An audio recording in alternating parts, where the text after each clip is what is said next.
the medical hostel where several students are still grappling for life. It is a miracle, to say the least, that we have a lone survivor, Mr. Ramesh, allotted seat number 11A. He is a British national, as we are being told. He was on a visit to Gujarat and was heading back to London. Payal joins me with more inputs on this miraculous survival that's taken place.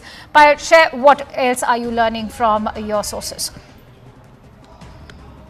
Like I said, that this is a very, very tragic episode which has come to the fore as well. Nobody would have been prepared for an episode like this.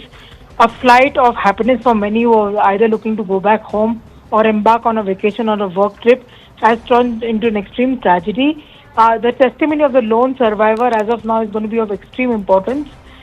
That is something at least what the authorities are hoping for, because his testimony in terms of what really led to the circumstances that actually happened is going to be of great importance. We'll have to just wait and see. But like I said, all hands on deck approach being applied by the government of India over here in terms of what we've seen so far. Multiple leaders, multiple ministers being flown down to Gujarat.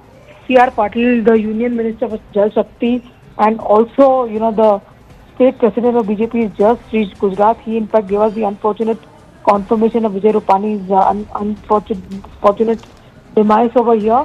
Civil Aviation Minister Rammohan Naidu can be seen taking rounds of the accident site, trying to ascertain what's really happening.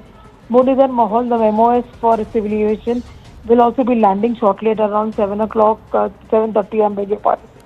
He's going to be accompanied by officials from Ministry of Civil Aviation Secretary, and also the DGC officials, who are going to be examining the accident site and understanding how to go about the investigation. Because remember, the government of India has promised not just to the Indians and not to the victims of those people who actually fell prey to this deadly accident, but also to the foreign nationals that a thorough investigation will be done. And also the fact that Union Home Minister Mr. Amit Shah is a local son of the soil. He's also expected to land in Ahmedabad sometime from now. As it's just too early, I can't to predict as to what really led to the situation, whether there was a technical failure or whether there was a human error or whether there was any attempt to sabotage, because there were a lot of foreign nationals on this. Nothing is being ruled out from the agency so far, and should there be any sabotaging angle which emerges over here, it is important to see if the government hands over the probe to NIA or any other investigating agency. It's just too early in the day to talk about it. We'll have to just wait for some more time. Absolutely. In fact, stay with me, Payal, as we are also getting in more information through newspaper reports which are going on to indicate that Mr. Vishwas Kumar Ramesh, who's 40-year-old and the only lone survivor of this deadly crash, has, as we can see, borne impact injuries on his chest, eyes and feet. He has received these impact injuries but is miraculously able to walk out of that entire crash site. That is in fact indeed a miracle in itself. And he's also gone on to share his experience. Most importantly, he's gone on to talk about how there was a loud noise just 30 seconds after takeoff, and that is what in fact led to a crash within minutes, and the plane of course burst into flames. So this is what Vishwas has had to share, that it was only after 30 seconds of takeoff there was a loud noise, and then soon after the plane crashed. It all happened very quickly. So if one was to go by what Vishwas has had to say, this is also contradicting the other versions that have come into limelight, which are going on to indicate that it was roughly after 20 minutes of takeoff that the plane actually crashed. But Vishwas has gone on to share that only after 30 seconds there was a loud noise, and soon after the plane crashed. It all happened very quickly.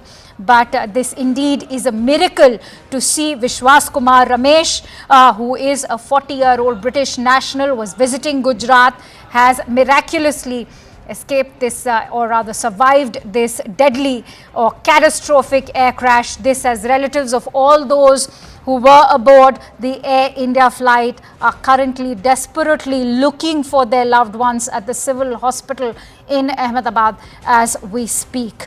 All the rest have been declared dead except from Vishwas Kumar Ramesh, who's a 40-year-old, the lone survivor as he survived this deadly crash. But if you can see that image which is currently being flashed on your screens, he's of course borne injuries on his face. These are impact injuries that he's not just borne on his face but also on his chest. But what stands out is that he's able to walk out of the crash, and these impact injuries, given the catastrophic explosion that happened after the plane crashed, it's a miracle to see this lone survivor, 40-year-old Vishwas Kumar Ramesh, who survived this entire crash. But as we've been highlighting, his testimony is going to be extremely pivotal to the ongoing investigation, which has now led to a host of unanswered questions. What are those unanswered questions? Well, many are wondering if it was the Boeing and the quality check that led to it. Can foul play angle be ruled out by authorities? Will all Boeing 787 planes now be put under the scanner following this deadly catastrophic crash? Was there a technical issue detected even before the flight could take off? CNN News 18 has been getting you reactions, and we've been speaking to passengers who boarded this flight earlier in the day, and they've gone on to talk about how there were technical slags because the AC in the aircraft was not working, the in-flight entertainment was not working, which is rather unusual for Air India flights. And those are the testimonies that we are learning from passengers who had boarded this flight earlier during the day. But as of now, there are a host of unanswered questions, and to pinpoint any particular factor would be fairly nascent or premature. But all those unanswered questions do call for an investigation. Will the authorities be able to find the black box? How soon will they be able to, because perhaps the black box will be able to unlock the mystery behind this entire plane crash. But what's standing out right now as we track all the latest updates for you in this unimaginable story that has emerged is that Ramesh Kumar actually managed to dodge death, had a narrow escape. In fact, that explosion that you can see is catastrophic to say the least, and he managed to actually come out absolutely unscathed. It's miraculous that he's managed to walk out of the crash site. As you can see, the least that he's borne is in fact those impact injuries on his face, on his chest. And he's a 40-year-old British national who was in fact visiting the state of Gujarat. He was on this Gatwick-bound flight. He was allotted seat 11A. And according to Mr. Ramesh, there was a loud explosion, and that happened soon, 30 seconds after takeoff, and it all happened so quickly, and that is exactly what led the aircraft to nosedive and led to the crash eventually. In fact, aviation experts have also been commenting on the rapid descent of this entire crash and the entire video. But let's quickly go across to Anvit, who's been tracking the latest for us. Anvit, if you could share with us the story of this lone survivor, what is it that you're learning? If you could give us some confirmation regarding the comments that he's shared with other newspaper reports that are indicating that he said that only after 30 seconds did the aircraft crash, and there was a loud explosion before it led to that crash. Anvit, can you hear me? All right, we'll try and reconnect with Anvit, but this is the big story of the hour that has emerged out of this entire air crash. The only silver lining to this deadly, catastrophic air crash, as Ramesh Kumar is the lone survivor, is a 40-year-old British national visiting the state of Gujarat. This as several families now look for their loved ones. Vishwas Ramesh, of course, survives this deadly air crash. Anvit is back with us. Anvit, what are you learning about this lone survivor of this catastrophic air crash? One passenger so far has been identified who is the survivor, and so far we are calling him the lone survivor because no other survivor has been reportedly been safe in this flight, and this man has been identified as Vishwas Kumar Ramesh. He had been living in UK for more than 20 years, and he had come to India with his brother, and he was traveling back. They had visited Diu, and he's a 40-year-old man. He had when he was found on the spot, he was put in an ambulance and sent to medical facility. But as he recalled the incident later for the media, he mentioned that when he when the plane crashed, he was on the seat 11A, and he has said that he realized only after when the plane crashed, he found himself amidst the debris that was on fire, and he said that he has recalled that there were bodies all around and there were human remains all around. And he said that he was scared seeing those visuals and he was terrified. That was the moment when he was put into an ambulance and was sent to medical facility. Now, he has been marked safe. He has injuries. He certainly has injuries all over his body. There are burn marks as well, and there are injuries also. But doctors are saying that he's safe. He has been marked safe. He's out of danger right now, and he's under supervision, under medical supervision. But so far, he's the only passenger actually who has been found to have survived this crash. Other than that, even though the rescue operations are still underway, it is being the debris also being looked if there would be any more people who can be sent to medical facility, or the dead who can be shifted to the boat. But so far, this person is the only survivor that we have spotted and that the agencies have spotted, and he has been marked. Vishwas Kumar Ramesh is his name. He's a 40-year-old resident he knew the British national by nationality, and he had come here with his brother. He was traveling back to London when this incident took place. Many thanks to you, Anvit, for bringing us those latest inputs. In fact, in the studio, we are also joined in by Captain Kishore Chinta, who is the chief pilot of the Sirius India Airlines Private Limited. Many thanks to you, sir, for joining in. Captain Chinta, what do you make of this miraculous survival? Also, how crucial and pivotal could this testimony be now of Mr. Ramesh to the entire investigation? Good evening. Thank you for having me on CNN News 18. It is indeed practically grabbing life out of the jaws of death for the survivor. It is indeed miraculous that he survived the crash, considering that the aircraft would have probably had 50 to 60 tons of fuel when it impacted the ground, and that kind of fuel would probably just wipe out everything in the vicinity after the crash. So the testimony is pretty understandable. It is well known from the data available from the Flight Radar 24 ADSB data, which is not very accurate, but gives us a sense of the timing of how much time the aircraft was up in the air. It was definitely not a immediate loss of power. The fact that it happened beyond a speed of V1, beyond which the pilots were compelled to continue with the takeoff, and that it gained an altitude of close to 625 feet as on flight radar. So it had enough power to at least gain that much amount of height before it appears to be total loss of power, and the aircraft slowly started coming down in a controlled manner.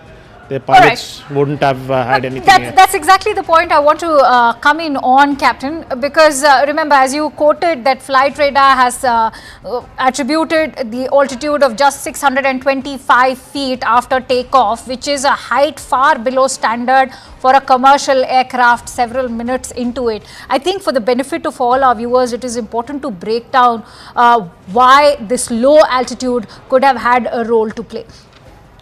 All right, and before we take that answer from you, in fact, fresh visuals coming in on CNN News 18 after the Civil Aviation Minister Ram Mohan Naidu. What we can tell you is that the Home Minister Amit Shah has arrived. Remember, this is also his home state. He's here to inspect the entire site. And as you can see, the debris is still scattered, all of it completely charred. It's a very dark day for the entire nation because the country has also lost the former Chief Minister of Gujarat, Mr. Vijay Rupani, and those visuals coming in as the Union Home Minister, Shri Amit Shah, inspects the crash site. Remember, this is where the Air India aircraft crashed minutes after takeoff, and it is the hostel or the residential building of a medical college. Many of those medical students are still struggling for life. The Home Minister also accompanied by the Gujarat Chief Minister. In fact, he's standing right next to the building where it is the nose of the aircraft that's still stuck, and the Union Home Minister actually inspecting. So, Captain Chinta, please go ahead and tell us why the low altitude could have had a role to play. Well, the mere fact that it reached that altitude is testimony that those engines are powerful enough, even at partial power, to propel the aircraft to that altitude at least. Because if there was total loss of power, it wouldn't have even reached that altitude after takeoff. So the reasons can be multitude. It could be probably a bird hit leading to portions of the engine shearing off and entering the rest of the engine causing complete shutdown of the engines. So right now, until like you mentioned, until the CVR, the cockpit voice recorder and the flight data recorder are found and downloaded by the Aircraft Accident Investigation Bureau, we will not come to know the actual picture on when actually the engine started winding down. So the height definitely is critical. Probably if they had a couple of 100 feet more, they would have crossed that one sole building and maybe impacted the ground in more clearer area, leading to chances of more survivors compared to what we have right now. All right, let me also introduce the other guests joining us. I'm joined in by Captain Ehsan Khalid, who's a veteran pilot and currently flying as captain of Gulfstream 650 aircraft. Also joined in by Commodore B.S. Sivach, who's the ex-DG and an aviation safety expert, Mr. Anand Ranganathan, renowned author. Thank you for joining in. Anand, if I could come to you, what is your assessment of the lone survivor, first of all, who's in fact walked out completely unscathed? It's rather shocking to see him walking out at a time when the loved ones are looking for their family members who could have been on that flight. Good evening, Akanksha. On this terrible hour, my sincere condolences to the families of the bereaved. It's such a tragedy.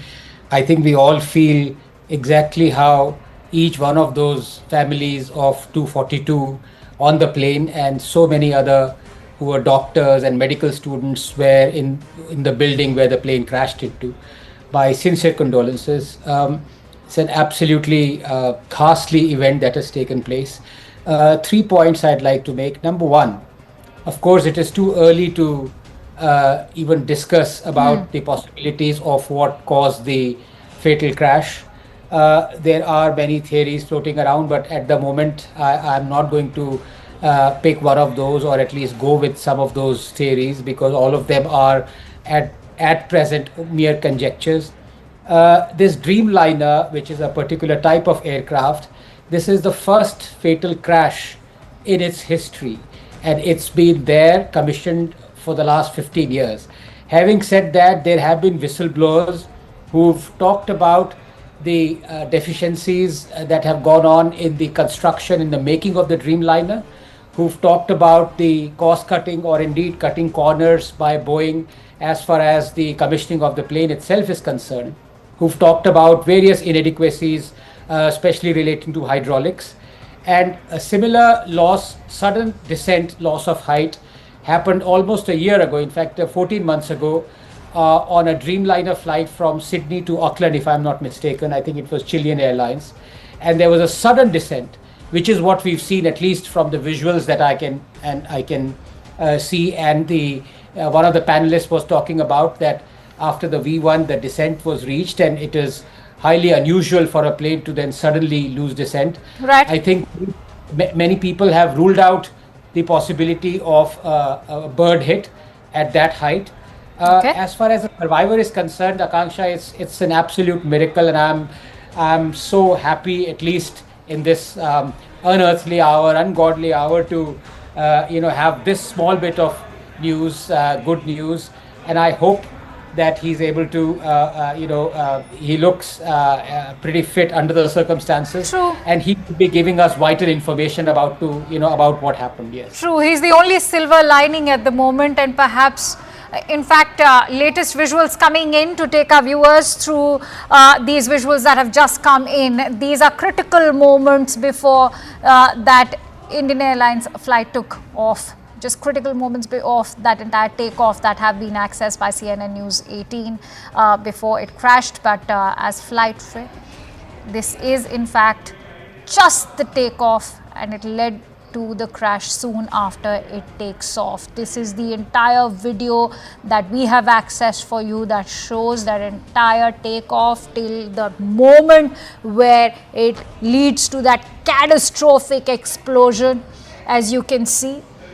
And those visuals in fact indicating that the moment when the AI-171 actually took off. And as you can see, those visuals actually speaking for themselves, that as Mr. Ramesh's testimony goes, that it was a loud explosion and within 30 seconds it was all over. And I want to bring in Captain Ehsan Khalid. The video speaks for itself. Captain Khalid, all right, we'll bring in DBS Gujral over there. DG Flight Safety of Air Costa is also with us. Mr. Gujral, what do you make of these visuals? They are also in alignment with the testimony that's come in of Mr. Ramesh, who said that it was all over within 30 seconds.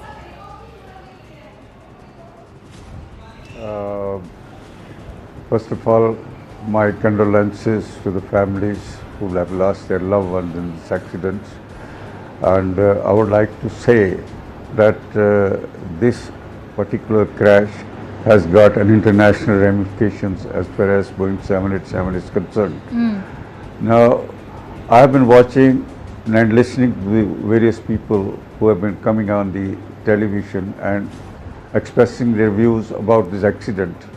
But to my mind, it's too early to say anything about the cause of this accident, as there was very little time between the takeoff and the accident, and the time between the takeoff and the time when Mayday call was given.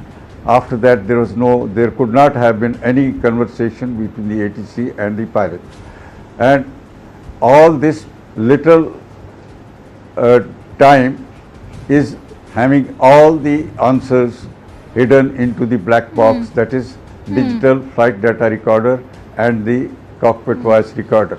Once we decode it, there may be or may not be, there may be answers to all the questions that everybody is asking.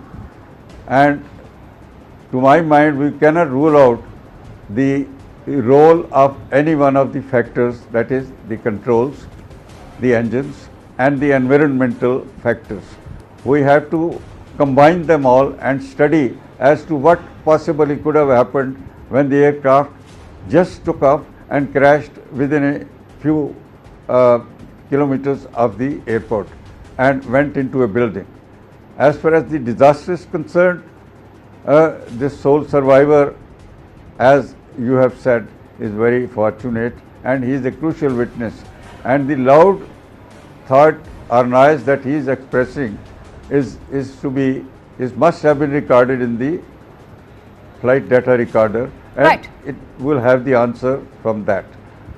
I want to quickly go across to Tejinder, who is joining us on the phone line with more inputs. Tejinder, this is a very, very crucial piece of footage that has been accessed, which we are playing out for our viewers right now. Very crucial moments of AI-171's takeoff, and in fact, that also goes on to indicate that it was a matter of seconds that soon after the takeoff, the crash happened. Indeed, this is a very crucial piece of information that we have been able to access, which clearly shows that within less than 30 seconds, if you can see that the flight, this ill-fated flight, when it takes off, it crashes, and then we can see a huge plume of fire and smoke coming from the area. Though the various agencies are now looking into this CCTV footage as well. And they are trying to find out because the black box of this ill-fated flight is yet to be retrieved. Fortunately, there has been only one, there has been a survival, while unfortunately every other passenger on the plane have been killed in this unfortunate incident which happened this afternoon. But yes, a crucial piece of CCTV footage which CNN News 18 has been able to access, which clearly show that soon after the takeoff, this ill-fated flight, it could not continue with its ascent, and it crashed, and then we can see a huge plume, a fireball and smoke, which led to the death of all the passengers. But yes, there has been one survival in this ill-fated aircraft. Yes. Absolutely, it is, and I actually want to bring in Mr. Air Commodore B.S. Sivach also, who's with us right now. So, what do you make of these visuals? Because contrary to what Flight Radar 24 was reporting, that it was 20 minutes after takeoff, now these visuals actually go on to testify also what Mr. Ramesh has been stating, that it was a loud explosion and within 30 seconds this entire catastrophic crash took place. Very ghastly, very terrible loss of lives, very shocking news. Our heartfelt condolences from Aviation Safety India and our prayer to God for the speedy recovery of those who are injured. Now, in this particular accident, the aircraft was fully serviceable. Pilots were absolutely well qualified with good experience. Weather was reasonably good. The aircraft was fully serviceable. The aircraft has taken off. Actually, it has come from Delhi.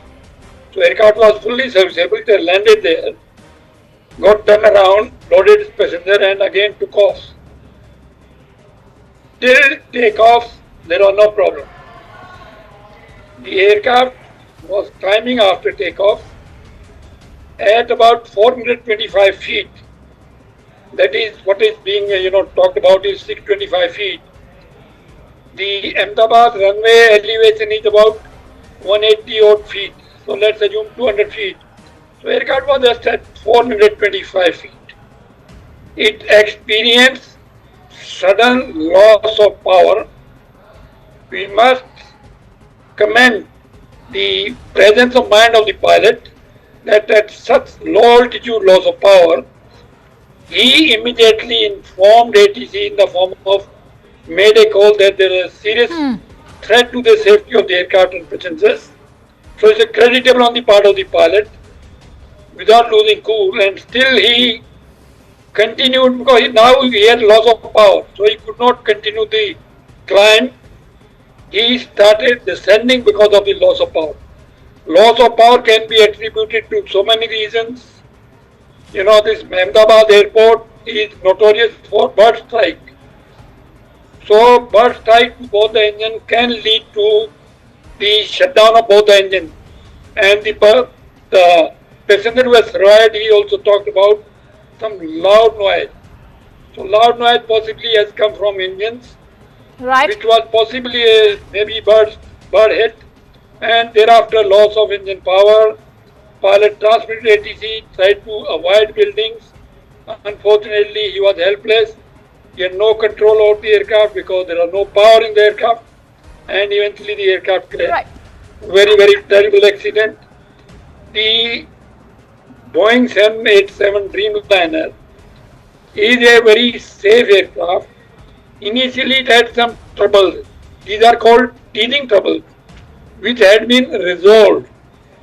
Now, this aircraft is being flown by a large number of airlines. Almost 1,200 aircraft are flying around the world. They must have conducted millions of flights.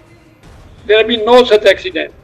Remember, in aircraft operation, there are only two phases of flight which are very, very critical. One is takeoff and another landing.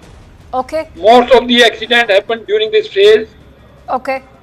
Most of the accident take place during landing. Takeoff, there is very rare. This is one of the rarest of the accidents. There have been accidents, I'm not saying that, but it is very rare. Landing accidents have been plenty. So this accident, takeoff accident, obviously chances of surviving the crash because the aircraft had more than 1 lakh liters of fuel. So it's like a bomb blast. The fuel caught fire, and of course there was a large flame.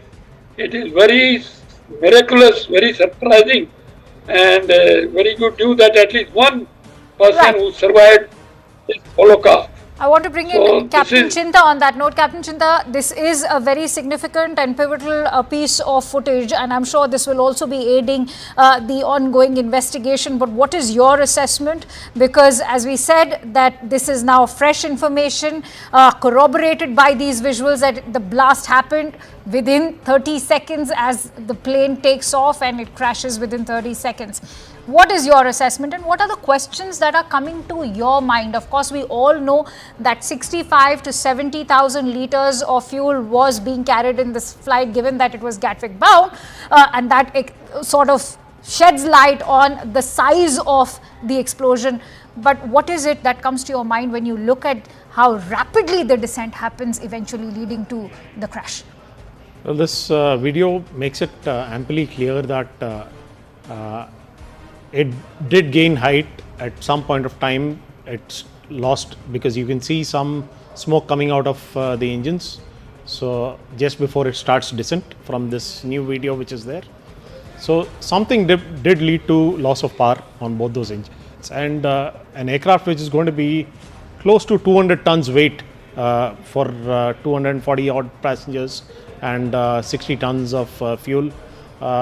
Approximately we can take a guess estimate of about 200 tons for a 787 to fly from Ahmedabad to London. So with no power being generated, 200 tons would come down that quickly, as you can see from that video.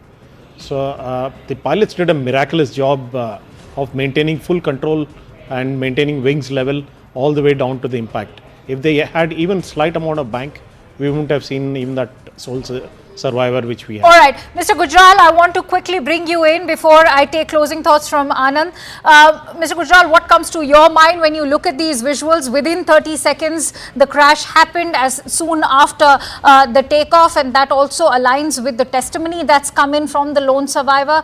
I'd like your thoughts. Thank you so much for bringing me in.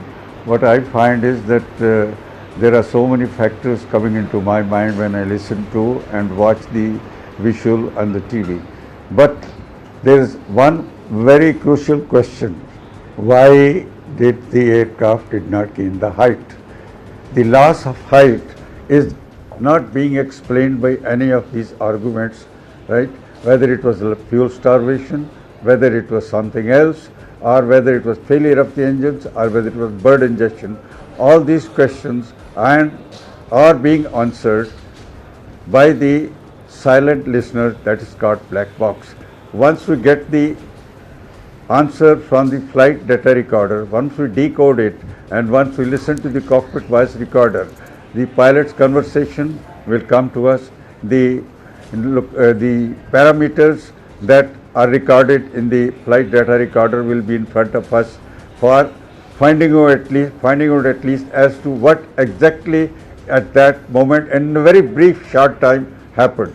As far as the aircraft is concerned, it flew from Delhi to Ahmedabad. It was trouble free, and in every transit the aircraft is checked up thoroughly before it is cleared for the next flight, and the same must have been done by the engineering staff at Ahmedabad as well. But what happened between those few seconds and after the loud explosion which our friend survivor is telling, is these questions will be answered only when we decode the flight data recorder. The pilots are definitely experienced and qualified, and I understand that Captain Sabrawal was a line training captain. Such position is given only to the pilots who are well briefed, well qualified and well experienced. As the Air Commodore has said, it's definitely a compliment to the pilots who maintained their calm even at that critical moment when perhaps they saw there was no chance to survive. I think it's a great compliment to their professional skill and to the maintenance of the aircraft, which was definitely trouble-free when it arrived from Delhi. Thank you so much. Stay with me, Mr. Gujral. I also want to bring in Anand. Anand, I think you were raising a very critical point. While it is fairly nascent to probe into what exactly led to the air crash, there are many who are also raising questions about whether or not this calls for a quality control for Boeing, because remember there's talk about how the Boeing 787 Dreamliner was also facing numerous quality controls, and the FAA and Boeing both had in fact paused its deliveries between the year 2021 and 2023 because it was not just facing numerous quality control issues but also manufacturing issues, and there were reworks being called for within these Boeing Dreamliners. No, absolutely. But, I have to say this, that your video, it is clear. Thank you for airing it. I think it's quite clear from those visuals let me just play up Mr. N. Chandrasekharan's phone conversation that he's had with CNN News 18's Sharon Elizabeth. Let's listen.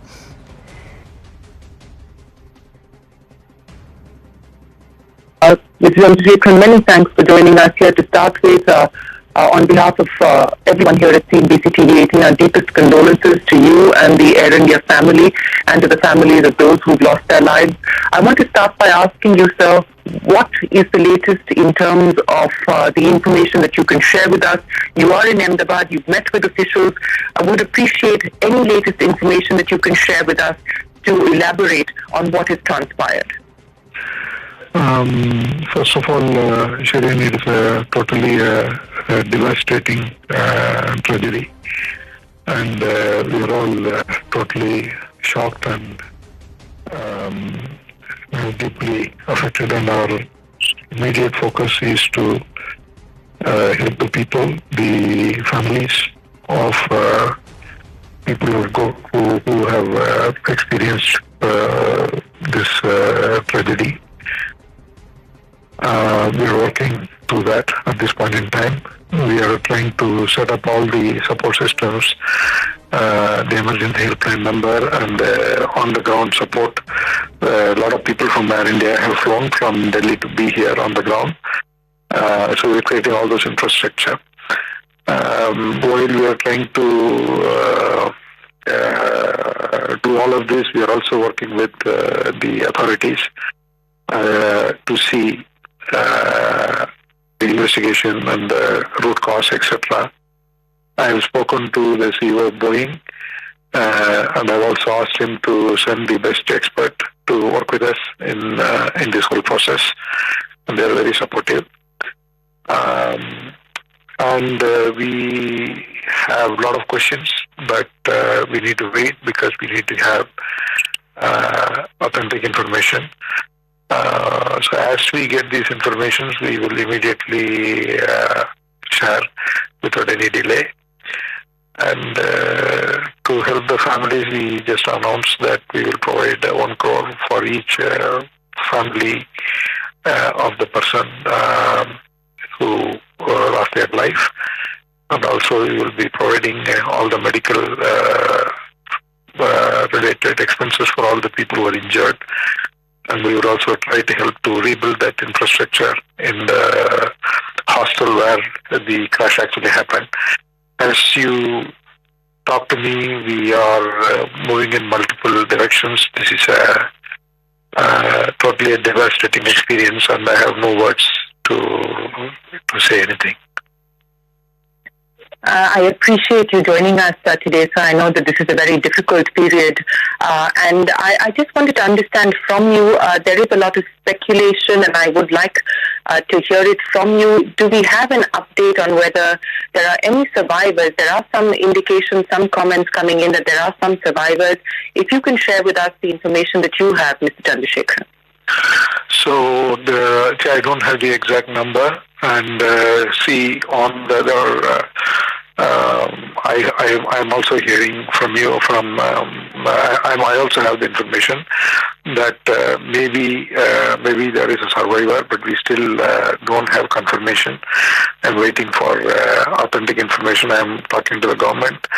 As you know, the government is on top of it here, and I'm in constant touch with them.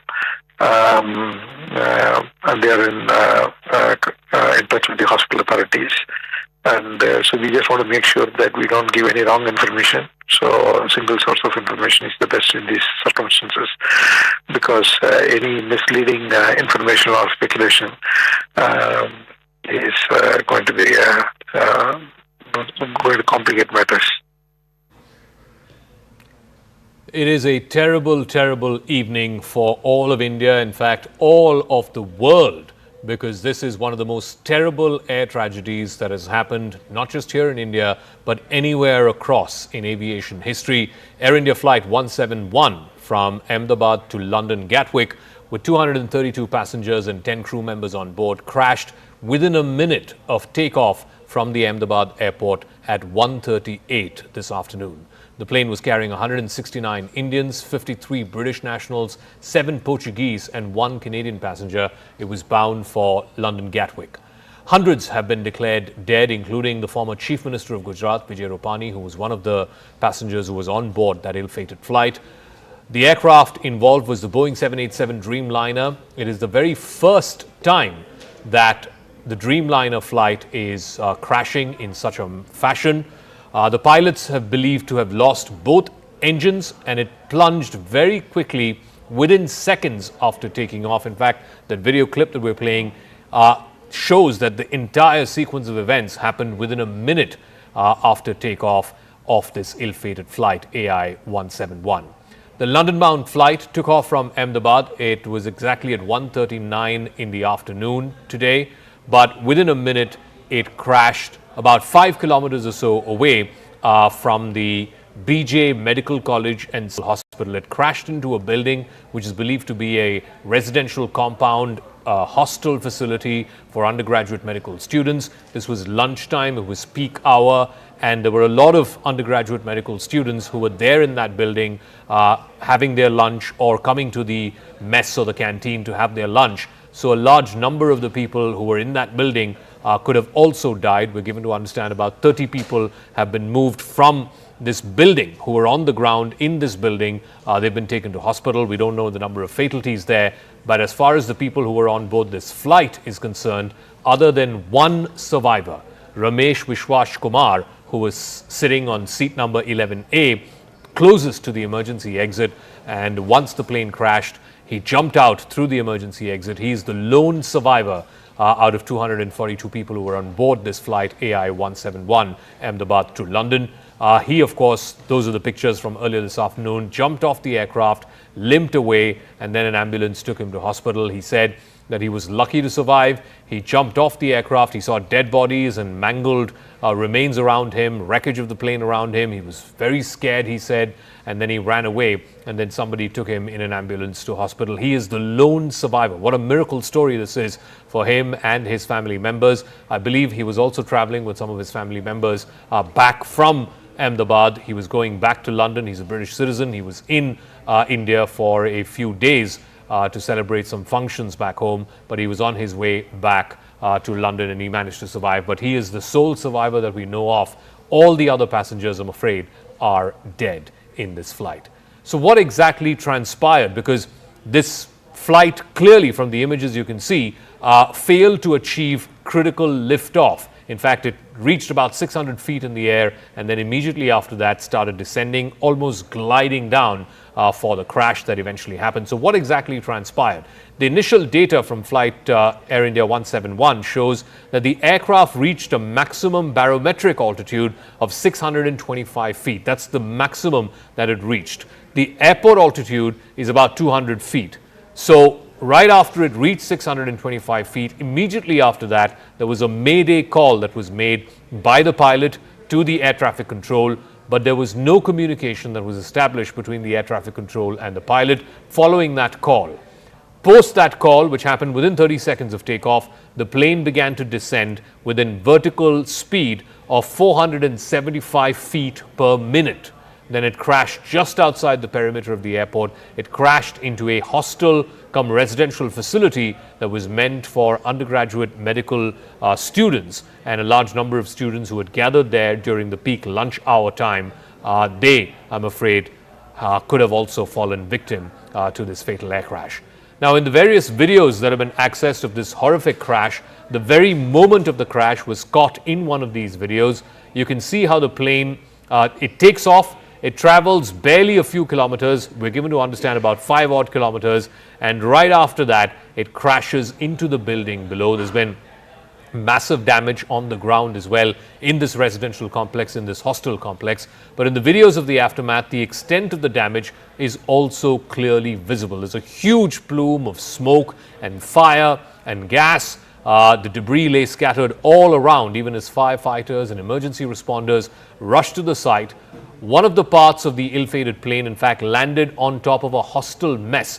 It was a medical residential facility meant for undergraduate medical students in Ahmedabad. It resulted in considerable damage and loss of lives. The visuals from inside the affected complex also show massive damage to the structure of the building itself. In fact, a large part of that building caved in because of the sheer impact of the crash. In yet another video, you can see the aftermath of the crash. You can see, a huge plume of smoke there, a lot of fire, a lot of thick black smoke around that area just rising into the sky. Remember, this was a flight that was meant to be about 8 to 9 hours between Ahmedabad and London Gatwick. So it had a tank full of aviation fuel, about 60,000 litres plus of aviation fuel. So all of that would have come down in this crash. The fire that emanated gutted multiple buildings, but the main point of impact was this residential hostel complex right on the outskirts of the airport. And of course, the surrounding areas were also badly hit. But then the question that everybody is asking is, what led to this crash? The 787 Dreamliner is one of the safest aircraft in the world. It's been in service for close to 15 years now, and it has not seen even one major accident. This is the first of its kind accident involving a 787 Dreamliner. What could have possibly led to it? This 787 Dreamliner, this particular aircraft, was delivered to Air India in January of 2014. This is the first recorded crash of a Boeing 787 anywhere in the world, and this is what has raised eyebrows. There was a Guardian report back in 2024 where Guardian was interviewing a whistleblower who used to work with Boeing. He's been named as Sam Salehpour, who's an engineer with Boeing. He worked with Boeing for over a decade. He urged Boeing in that interview to ground every single 787 Dreamliner worldwide. He warned that the 787s were at a risk of premature failure. The whistleblower also alleged that Boeing took shortcuts to reduce the production bottlenecks while making the 787. He also raised issues about the production of the 777. He also alleged that he faced retaliation from the company, including threats and exclusion from meetings after raising concerns over these issues, including a gap between the parts of the fuselage and the remainder of the body of the 787. Now, while this is one isolated report, this came out in 2024. Boeing didn't necessarily take any action, at least certainly did not ground the 787 fleet. After this interview, after this Guardian report came out, it did raise questions about the safety of passengers. Many questions are being asked in the aftermath of this crash, many for which answers will be sought for, but right now these questions are unanswered. Number one, was there any kind of technical issue that was detected before this flight took off, either the day before the flight or moments before this flight took off? Remember, this flight also had arrived from Delhi. This was an Delhi-Ahmedabad flight first, a 2-hour flight, and then it was subsequently meant to be an Ahmedabad-London Gatwick flight. So was there any technical snag or any issue noticed in the first flight that was between Delhi and Ahmedabad? What prompted the pilot to issue an SOS or a Mayday call, and that too within a minute of takeoff? You can see just how quickly, within moments of takeoff, it reaches about 600 feet in height and then immediately starts gliding down or sliding down. Could any kind of foul play or angle of foul play be ruled out officially by Boeing, by Air India, and of course by government authorities, including the DGCA, which will do a thorough audit and a thorough check of what exactly led to this crash? The other question that's being asked, will all Boeing 787 flights, certainly Indian operators, Air India operates a lot of 787 Dreamliners, will they be grounded following this flight, this crash? Will the black box and the voice recorder instruments that are there on board all flights, will they be recovered, and will they unlock the mystery that led to this plane crash? I want to first go across to Mr. Jitendra Bhargav. He's a former executive director with Air India. Mr. Bhargav, thank you very much for joining us. This particular Air India crash will go down in history. It's the deadliest. It's the first time that a Dreamliner 787 has crashed like this. From whatever you can see in this footage, the flight taking off within a minute, it sort of starts descending. Within a minute, we're given to understand the mayday call was made by the pilot, and then the plane crashes. What do you think could have possibly gone wrong from whatever you've seen in the available footage? No, it's a very horrific incident. This accident has taken place. We are all very sorry about it. Having worked for Air India, I felt very dejected for the first 2 hours. Did not know how to react to the situation. But the irony has been that it's happened during daytime. You had a captain in the cockpit, commander who had 8,000 plus hours of flying experience. You had an aircraft, Dreamliner, which has a relatively good safety track record. Now, what can possibly go wrong?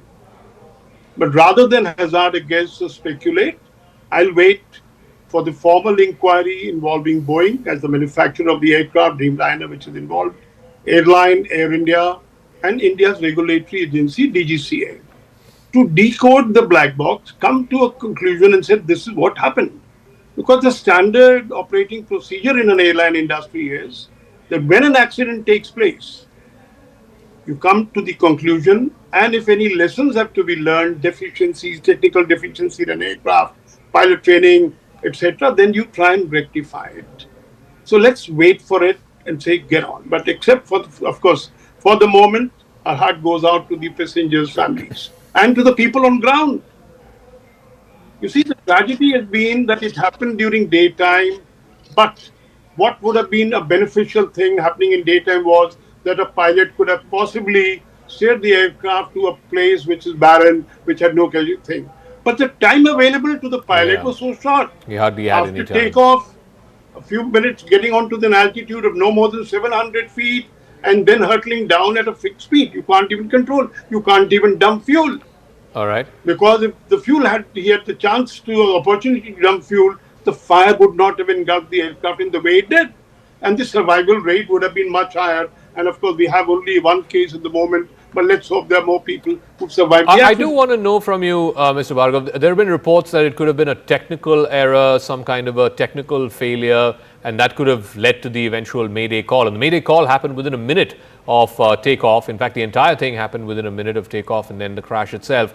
What could possibly be the reason for why and how so quickly the pilot made that mayday call? Because it indicates that within moments of takeoff, he realized that something was wrong. What could it have been?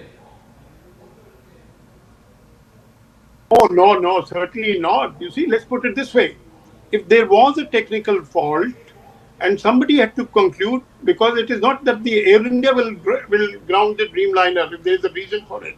All airline world over operating Dreamliners will have to do it likewise if the Boeing was to issue an advisory. Clearly speaking, we can't jump to a conclusion and say it happened because of a technical fault. Whether it is technical, aircraft defect, or it is maintenance fault, one will only come after the inquiry has been concluded.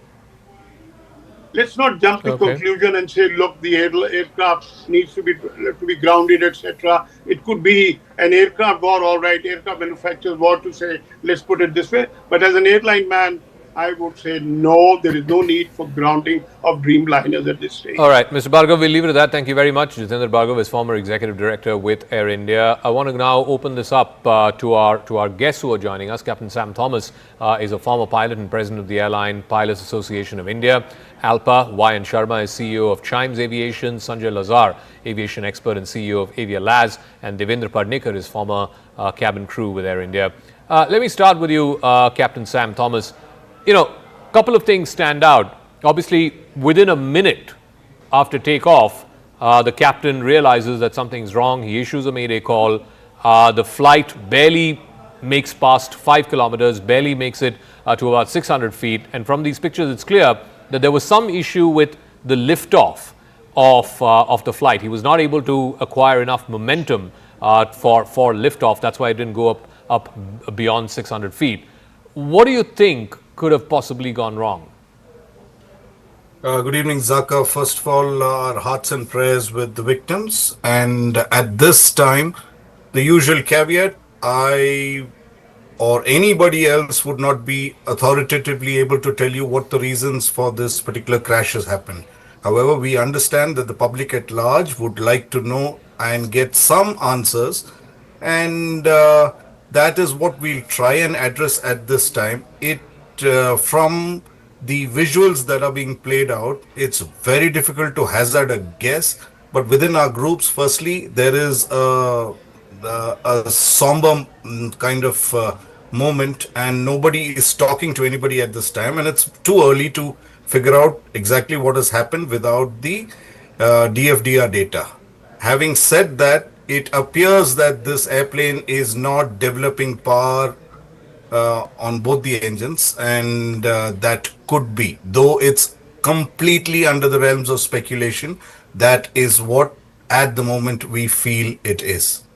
But how can a flight lose power in both engines? I mean, that's like a 1 in a million chance that both engines fail and fail at the same time. Yes, it has happened. This is the third occurrence that I can remember during my career of 30 years. If you remember the miracle at Hudson, where the airplane lost both its engines due to a bird hit. A flock of birds went into both the engines. And also there was a 777 that landed short of London Heathrow because of fuel contamination. And this is the third time. If our conjecture is correct, then this would be the third time in the history of aviation that it is happening. So there is nothing with regard to machine that we can authoritatively say that it will not fail. And no matter how many redundant systems you have, there have been cases of failures, and this probably appears to be one of them. Mr. Y.N. Sharma of Chimes Aviation, the Dreamliner, the 787, is arguably one of the safest aircraft in the world in the almost 15 years that it's been in service. And I believe this particular aircraft was drafted into Air India in 2014. So this particular aircraft itself has been in service for more than 10 years. The Dreamliner has not had a single case of an accident. So surely something awfully wrong must have happened with this particular aircraft. Does it raise suspicion that, as the captain said a moment ago, there have been only 3 instances where both engines of an aircraft have failed at the same time? At the outset, first, let me just express my deep anguish at this unfortunate incident.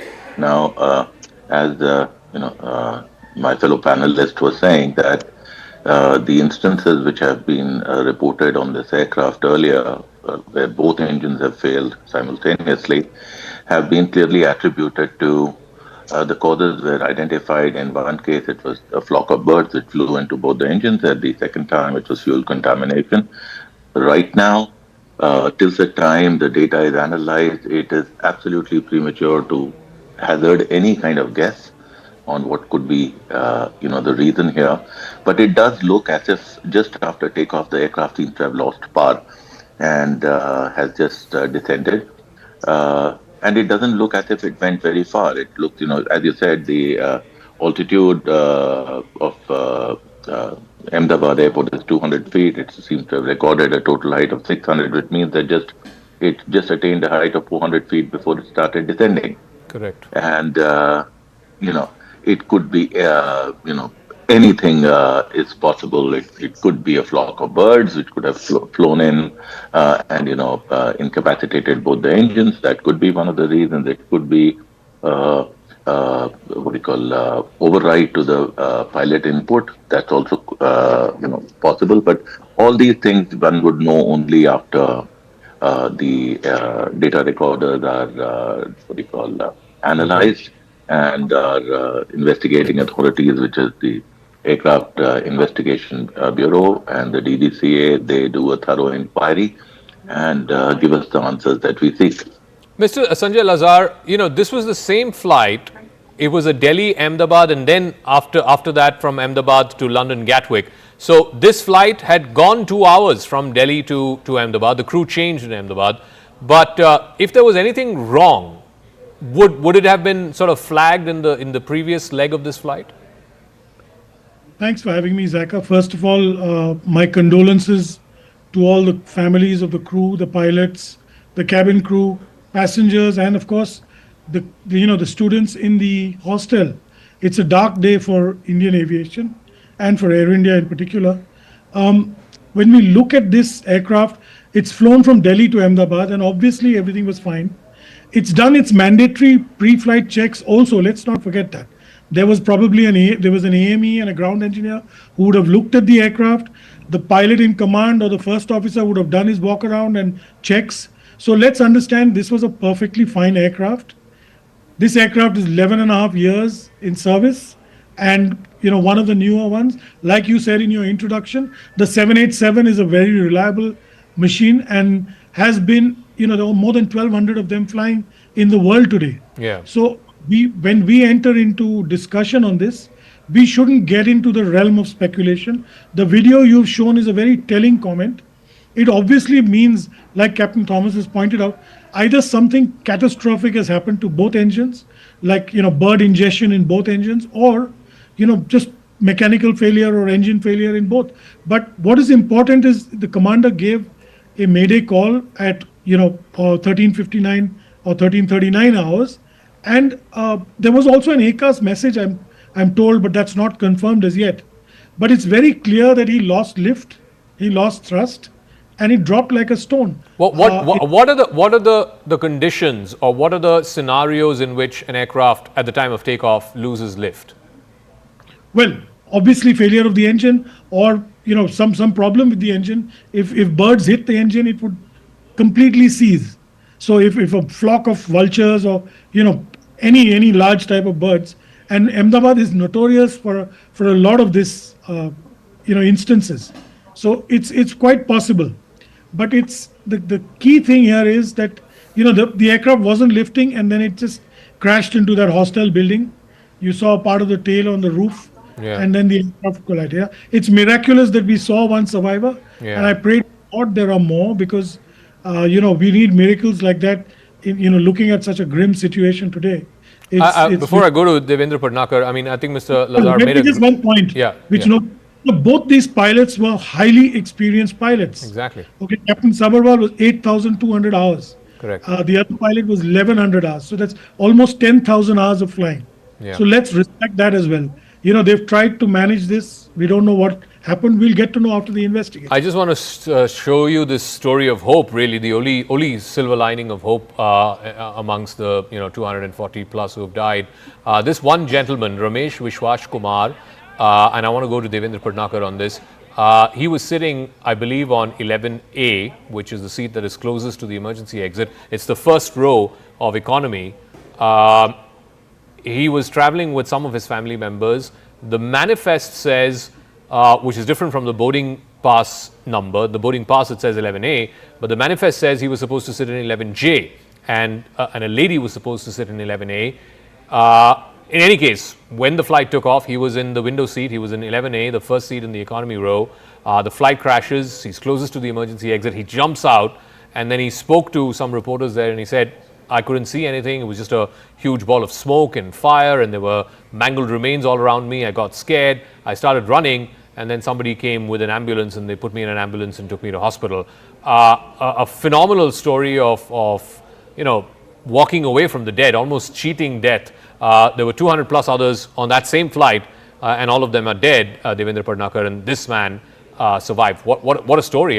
He will live to tell this tale till the rest of his life. Yeah, it's indeed a miracle. That would be 1 in a billion that could happen, someone just escaping death like this. But I feel sorry for everyone who's lost their lives, right from the crew members to the cockpit crew to the civilians the plane crashed on, to the passengers who were flying on that aircraft. It is very shocking, till the day when I flew, I was always dreading that something like this should never happen to anybody over the entire world. But today I'm seeing this, and I'm still in shock from the afternoon itself that something like that, and I still can't believe something like that has already happened. And I see a survivor like this who's escaped. uh, he's truly blessed. But I don't know. I'm just short of words of not being able to express how deeply saddened I am with whatever's happened to him. Can you also sort of understand, and from the pictures that we're seeing, within the first 30 seconds, it takes off till about 600 feet and then immediately starts dropping almost like, somebody threw a big rock from the sky. Clearly, there was no control there. What could have possibly led to this? Like Captain Thomas said, that there could be endless possibilities that could happen, and we speculating on them is really not, to be considered. But I feel that there is very little chance of anticipation when something like this happens, and it is just seconds where you fall and then you realize that you were amidst a crash, or you're not even there to even express that. So I wouldn't know what exactly happened, but we should wait and we should see what the governing authorities have to, find out about why this crash actually happened, and we come to know more into it. I also want to see if we can go across to my colleague Arunima. She's just landed at the Ahmedabad airport. Remember, the airport was shut for a couple of hours, in fact, more than a couple of hours, from about 2 o'clock till 4 o'clock, and then after which it reopened. So if Arunima is there, we'll try and go across to her. We'll try and get her. But Captain Thomas, what are the various inquiries that will now get ordered? Obviously, Boeing will have its own inquiry. I would imagine the DGCA will have that as well. And what would it take to understand what happened on this flight and what led to this crash? Yeah, Zaka, the most important thing is the investigation now. And Air Accident Investigation Board, that's the AAIB of India, would be involved along with DGCA. And they have a mandate of about 30 days within which they have to give a preliminary report. And the DFDR, CVR, ACARs, all will be analyzed threadbare. And the OEMs, the engine manufacturers, the airframe Boeing, and anybody even remotely connected with the avionics would be a part of this investigation. What we in India sometimes find lacking is the transparency that happens. And that is why we from Alpha India want to reach out to the people and say that we would also like to be a part of this investigation, as we are, quite a few of us are certified investigators, and so that it's not a blame game that happens. A part of investigation is to find out the exact cause and to mitigate that risk so that never in future this particular incident happens. Now, we in India sadly lack qualified investigators, and that could be one of the reasons why a lot of the FAA and NTSB investigators would be called in. And we want the exact report of as it happened with the exact causes to come out, so that the traveling public is made aware of what exactly transpired on this particular flight. Yeah, Sanjay Azhar, before we go to Arunima, a quick word. The previous major accidents, air accidents that we've seen here in India, one was, I think, the Kozhikode runway crash. Again, the flight, I believe, overran the runway. Similarly, about more than 10 years ago, there was the Mangalore crash, which was a tabletop runway. Again, it sort of fell off that tabletop runway and into the jungles.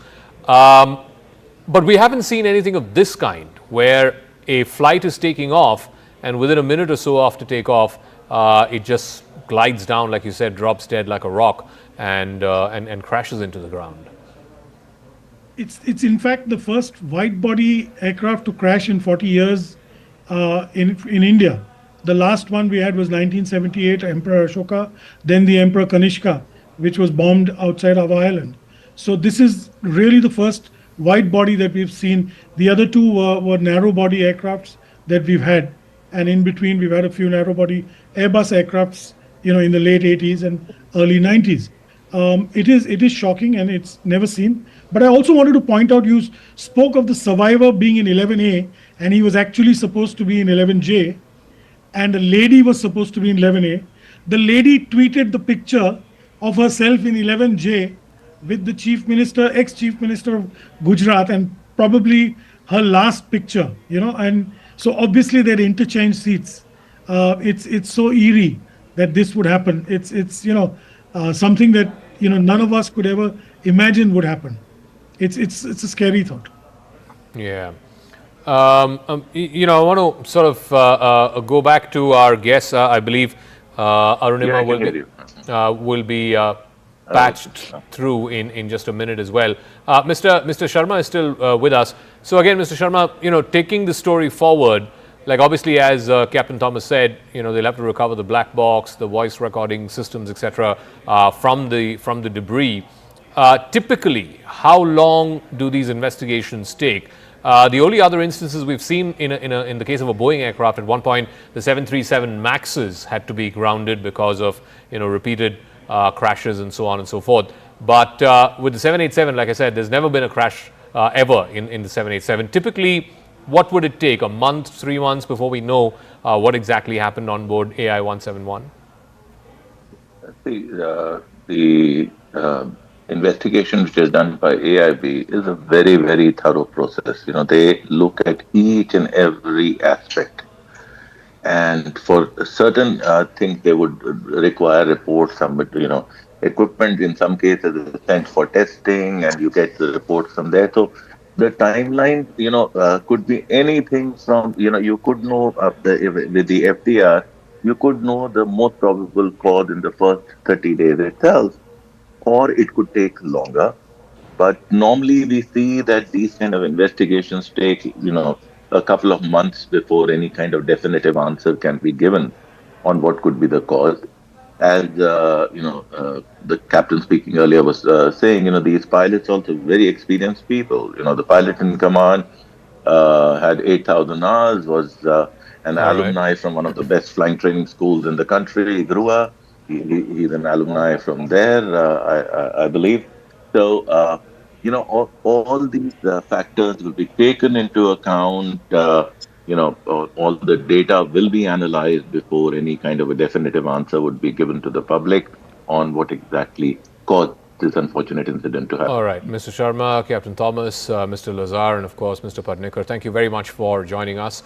Thank you indeed, as we condole these deaths and join the families in this terrible, terrible hour of grief. Arunima, my colleague, has just landed at the Ahmedabad airport. She's now joining us live. Arunima, what are you seeing around you? Is the airport now back to fully functional? Have the number of flights, the traffic, has it been impacted in any significant way?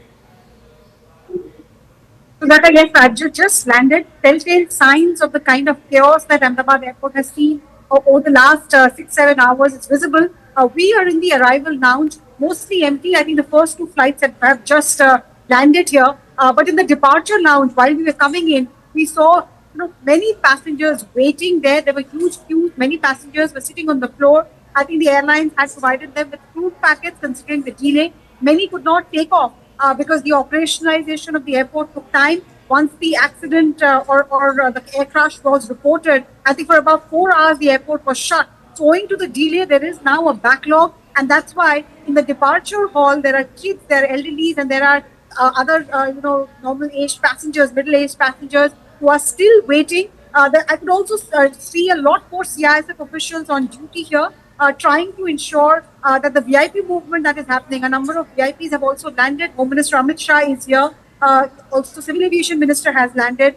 So outside too, in fact, our vehicle is unable to get to the airport area because outside the airport, and the crash site is not very far. There's a huge traffic jam outside of the airport as well, as we are told. Did you get a chance to sort of speak to people there who've just landed? Obviously, everybody's heard about this news. This has been the only story since about 2 o'clock in the afternoon. On the flight from Delhi to Ahmedabad too, this must have been the topic of conversation. What were people saying about this unfortunate tragedy? So I was on a Boeing flight as well. Boeing flight is the one that has crashed. So there was a lot of sense of anxiety, especially when the security announcements were being made by the crew. It was routine announcement, but in terms of emergency, what is it that you should do? Everybody, this time around, most people around me were listening to the crew with a lot of attention. Nobody was looking at their mobile. Nobody was looking out of the window. They were paying attention, especially the part where they said, what should you do? And we are told at least one passenger managed to jump out of the emergency door and survive. So I think that security announcement helped. Second is when the flight landed here at Ahmedabad, we saw some people clapping. Most passengers here are people who belong to Ahmedabad or who speak Gujarati. So there were some Gujarati greetings that were exchanged. Some people clapped. Many called up their loved ones, and I can tell you, the crew members also, when I chit-chatted with them, they told me that for their family members, it has been a very, very anxious last 5-6 hours. They were still on duty. When we took off from Delhi, it was not clear whether the flight will land or not because the Ahmedabad airport was not operational. But finally, when the green signal was received, the crew and their family members too spent some anxious moments before they finally touched down in Ahmedabad safe. All right, Arunima, we'll leave it at that. Before we go back to other guests who will be joining us in the latter part of this program, I also want to bring you up to speed with the timeline. First, show you that video. It's a matter of just 30 seconds. After it is airborne, after it is nose up, as they say, once the flight is up in the air, once it's nose up, it's just a matter of 30 seconds.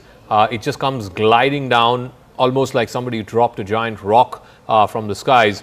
And then at 1:39, within a minute of takeoff, it crashes onto this hostel building. It's attached to a medical institution. There were undergraduate medical students who were there, who had gathered there for lunch. It was lunchtime at 1:39 in the afternoon this afternoon, and it crashes into this building. So there are fatalities, not just of the people who were on board, other than one person who miraculously managed to survive. There is also, I'm afraid, a large number of fatalities on the ground. About 30 bodies from the ground, people who were on the ground, have been shifted to the hospital as well. 30 people have been taken to hospital, some of them in grievous injury. It is really a matter of concern because investigators will be probing this for days, for months now, to find out what is it that led to such a crash, because it's so dramatic. It's not like this flight was mid-air for an hour or a couple of hours, or that it was something that happened at the time of landing. This is within a minute of takeoff for the captain to send a SOS message or a mayday call to the ATC. No communication then between the ATC and the captain of the flight. And despite the fact that, this is an aircraft which has a stellar record of safety. There's not been a single instance of an air crash involving a Dreamliner 787. This is the very first one. And if you look at that, once the flight takes off, within 30 seconds after its nose up, it just comes crashing down. One of the things that people have pointed to after looking at this footage 2 or 3 times is that the landing gear has not been drawn in. It is still out. I don't know. I'm not an expert, so I don't know if that is a particular cause of concern. Let's try and ask Captain Sam Thomas that. He's a former pilot and the president of the Airline Pilot Association of India. The fact that the landing gear has not gone in, Angad Singh is also joining us, aviation expert. Would you make much of that, Captain Thomas? Oh, well, it appears that there is a startle effect on whatever has happened. And this is very common that the moment you notice something that is not normal, your complete attention is shifted towards that. And that is the reason he might have not called for. Now, this is speculation, all speculation, I must put it up. There is a good reason that he would be attending to the engine emergency or any emergency that has come up and not elected to take the gear up. Now, if from what I can see, if he's having a loss of thrust on both engines, it would not be a wise thing to put up that landing gear up. Having said that, this is I'm looking at this video clip, which is limited information, and giving you my assessment on that. Angad, the fact that, and I was speaking about this in the previous half hour of this conversation as well, some of the major accidents that we've had, air accidents here in India, usually involve planes going off the runway, skidding off the runway. The Kozhikode instance, the Mangalore instance, it was a tabletop runway. The plane literally fell off that tabletop runway. But this is the first instance I can think of where at the time of takeoff, and that too within a short span, within a minute of takeoff, there's a mayday call and the flight just comes crashing down. What do you think possibly went wrong?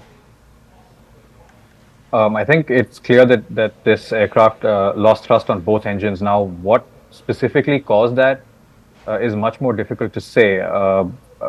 One point of speculation, for example, has been birds. not too dissimilar from the accident on the Hudson that we saw all those years ago. But normally when that happens, the engines will trail debris, smoke, and so on.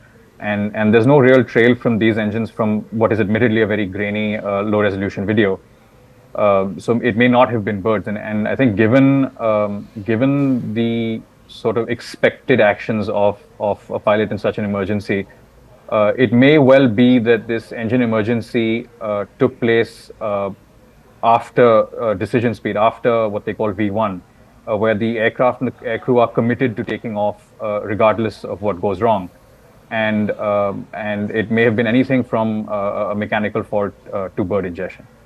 But couldn't he have aborted the takeoff if he did? Because I mean, within a minute of takeoff, or within 30 seconds of takeoff, the SOS call, the Mayday call was made, and the flight crashes. So what happened in those 30 seconds that he couldn't abort the takeoff? As a general rule, once you cross decision speed, it's called decision speed because that is the point at which you decide whether you're committed to taking off or not. Once you're faster than that speed, you don't change your decision. And in this case, if they decided to take off, there was no chance that they were going to do anything differently. And frankly, at those speeds, if it had speed to rotate and get airborne, even if they had tried to set down again on the runway, what was left of the runway, I suspect, and again to echo Captain Thomas's remark, again this is pure speculation, but losing both engines at this phase of flight, it ends badly almost no matter what you do, no matter what the pilots do. It's just incredibly unfortunate. Captain Malik is also joining us. He's a charter airline pilot. Captain Malik, from whatever you've seen of this video footage, within a minute of takeoff, in fact within about barely 30-35 seconds after its nose up, it comes crashing down. Both our previous speakers saying that clearly both the engines lost thrust. I mean, both the engines malfunctioned. Otherwise, he could have survived, at least landed it in a slightly safer place, maybe in an open field, even if one engine was working. But the fact that both engines failed at the same time, which is a 1 in a million chance of such a thing happening, what do you think led to that? See, I very much agree with by both fellows. They said it right that it's incident had happened because of the engine lost the power. Because we can see at the time of the takeoff, the aircraft gained the right power till it's reached, I think, 200 or 300 feet height from the runway. And suddenly it's just sink towards of the incident place, and we can see it that it's something from the tail attack also, because this plane had took something on the left, from the left also. It was not on the straight gliding, descending path. So might be we can say this is the absolutely we can say this is the loss of both of engine lost the power, and it did happen. We can assume it right now, but the rest of things it will become after the investigation what exactly had happened with the aircraft and inside the cockpit. All right, Mr. Mirza Faizan is also an aviation expert. He apparently worked on the design and development of the Boeing 787 Dreamliner.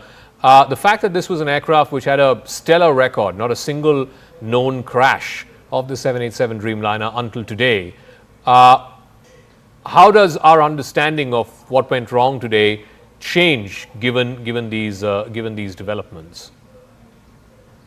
So, Zaka, yes, Boeing 787 is a stellar safety record. It's a pretty impressive bird.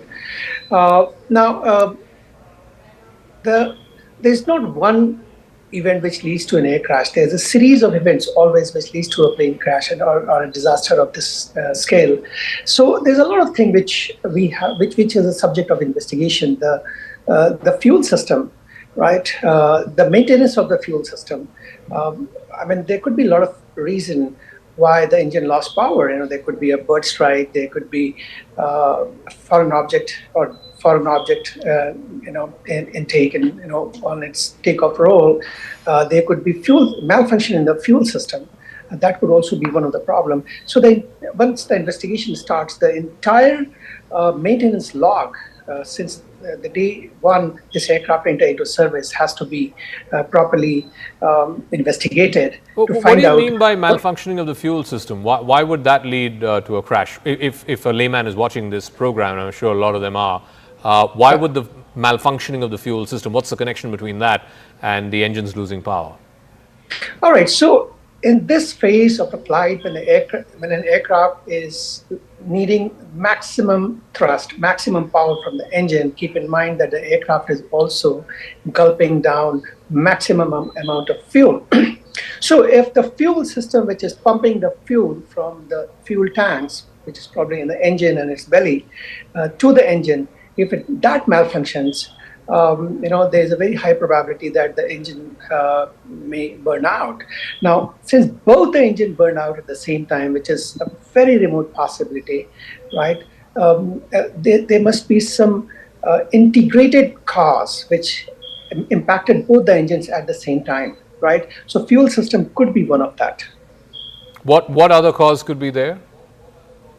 As I said, bird strike, which happened when Captain Selly landed his plane in the Hudson in 2009.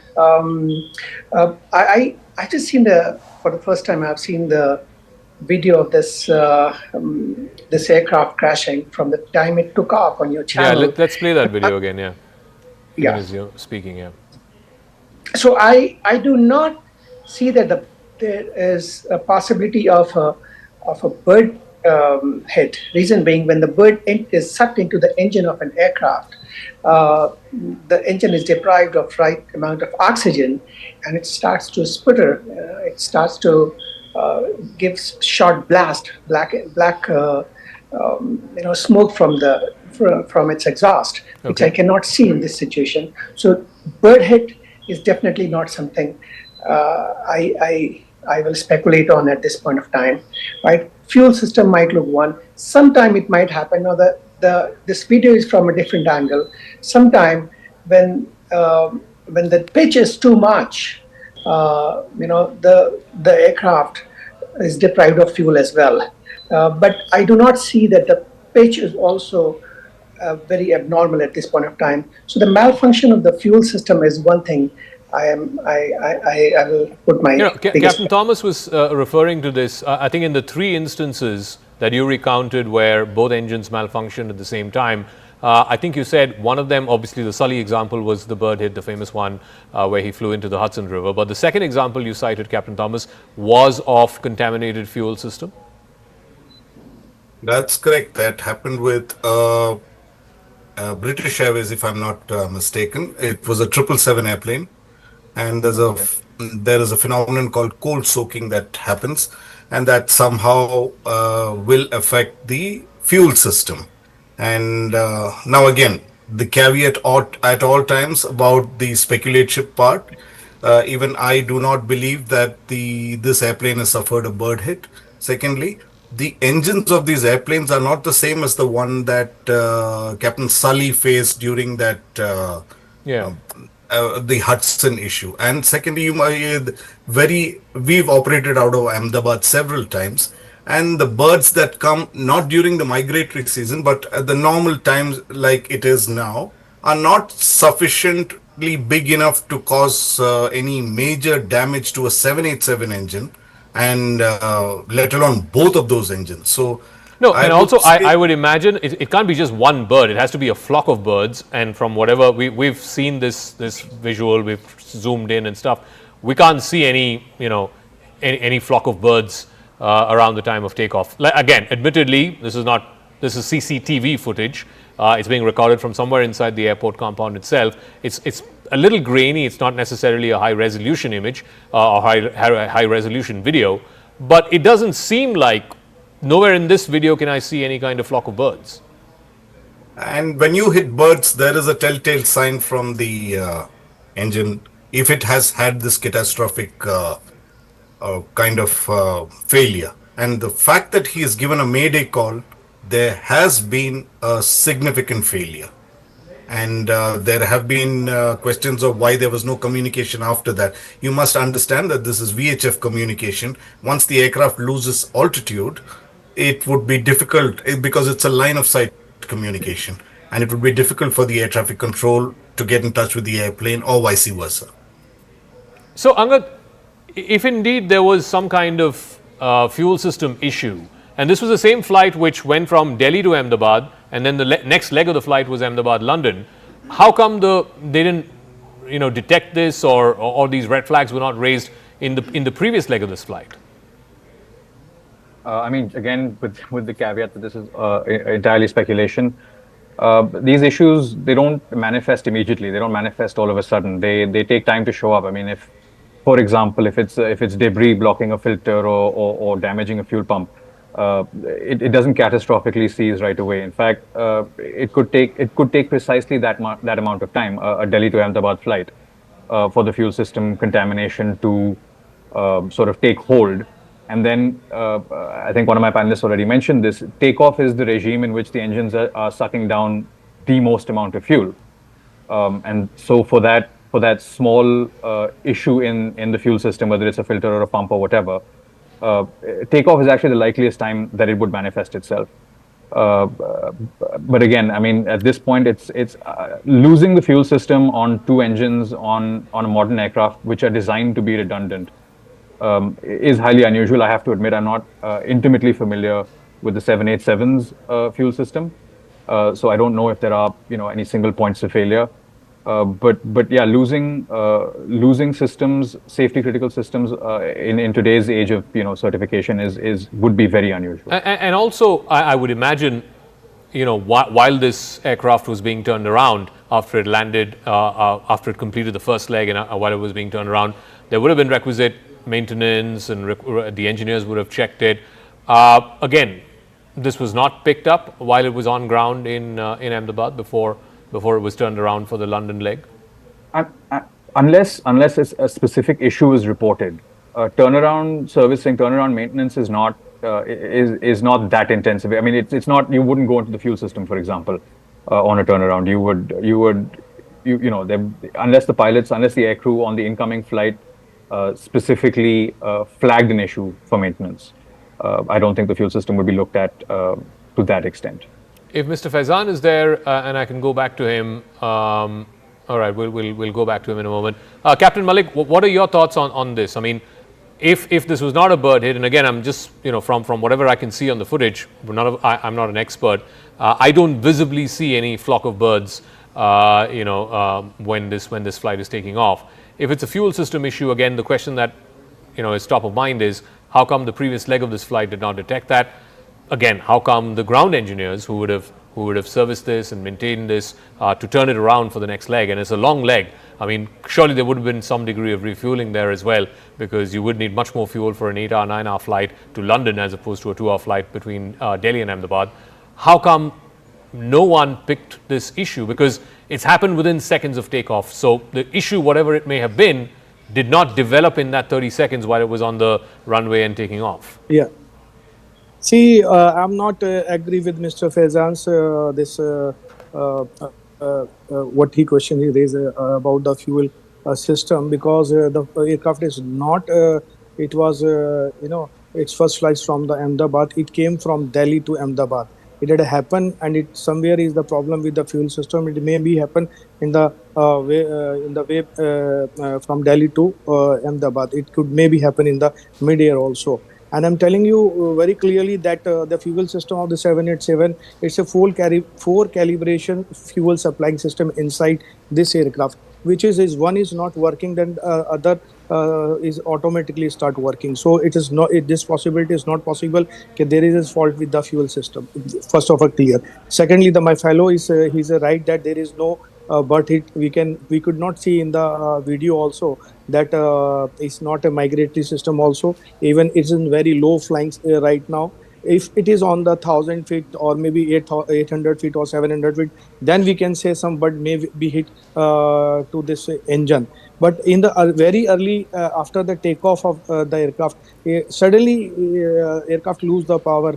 So we can say somewhere in the local weather around the runway might suddenly sudden change in the weather, and the losing of this both of engine it might have happened Okay. in my observation. Mr. Faizan, I'll give you the last word, a minute. Again, you know, the hypothesis that you put forth, again, all of us are speculating here, but the idea that it would have been some kind of fuel contamination, a fuel system contamination, how come it didn't get picked up in the previous leg of the flight from Delhi to Ahmedabad? So it does not work like that. You know, if there is an issue in a system, it could have been picked up in the previous flight, and going with that hypothesis, every plane has to crash if there's an issue in its first flight, right? It does not work like that. How it works is like every flight, every takeoff, every landing add to stress, and then that stress on the system accumulates, and it results in a chain reaction, which keeps on impacting some other systems, which leads to crash. There have been instances where maintenance done 6 years ago led to a plane crash after 6 years, right? So there are incidents like that. But I agree with all of you here that we are all speculating. You know, we don't know what has happened. So yeah. Okay, we'll leave it at that. Like I said, you know, our thoughts and prayers with the families of the victims who died. There's been just one miraculous survivor that we know of. All the others on board are feared dead. Thank you very much for tuning into this coverage. But on the other side, my colleague Rahul will take this forward.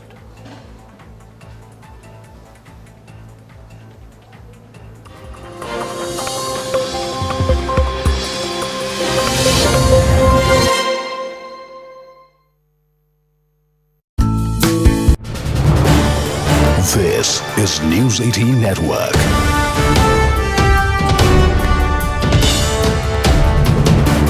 India's largest news network.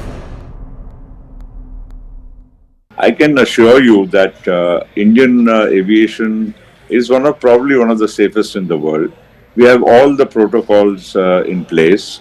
Our DGCA is very robust and effective, and to find, to pick holes into our ability to manage Indian aviation would be very unfair.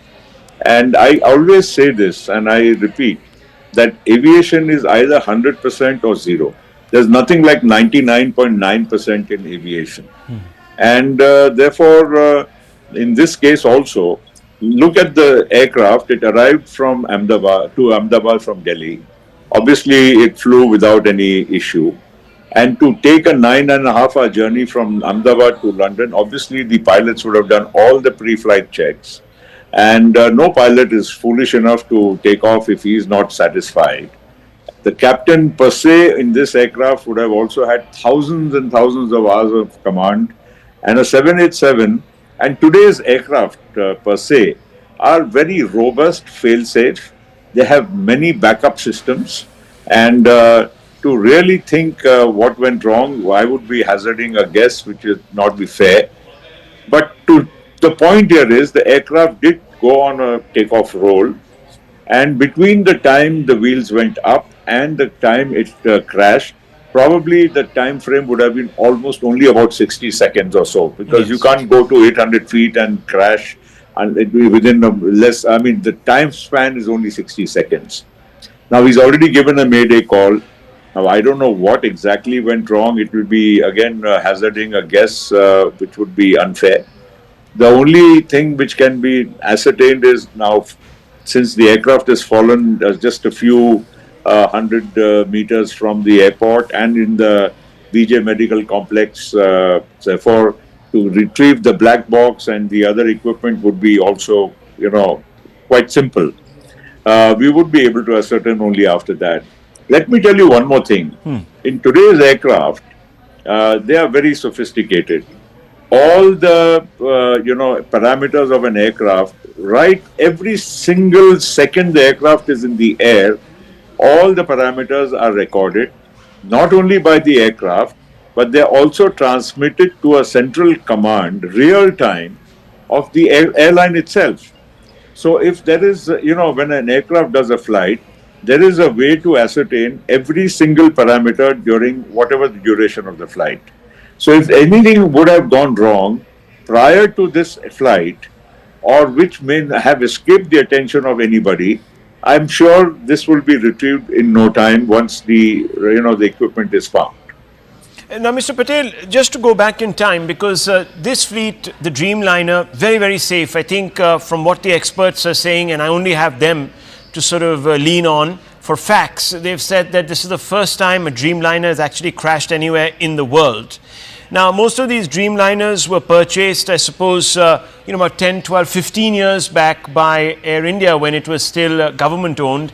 Obviously, there would have been a huge procedure that must have unfurled within government to select the plane. There would have been due diligence. There would have been all sorts of studies that would have been conducted.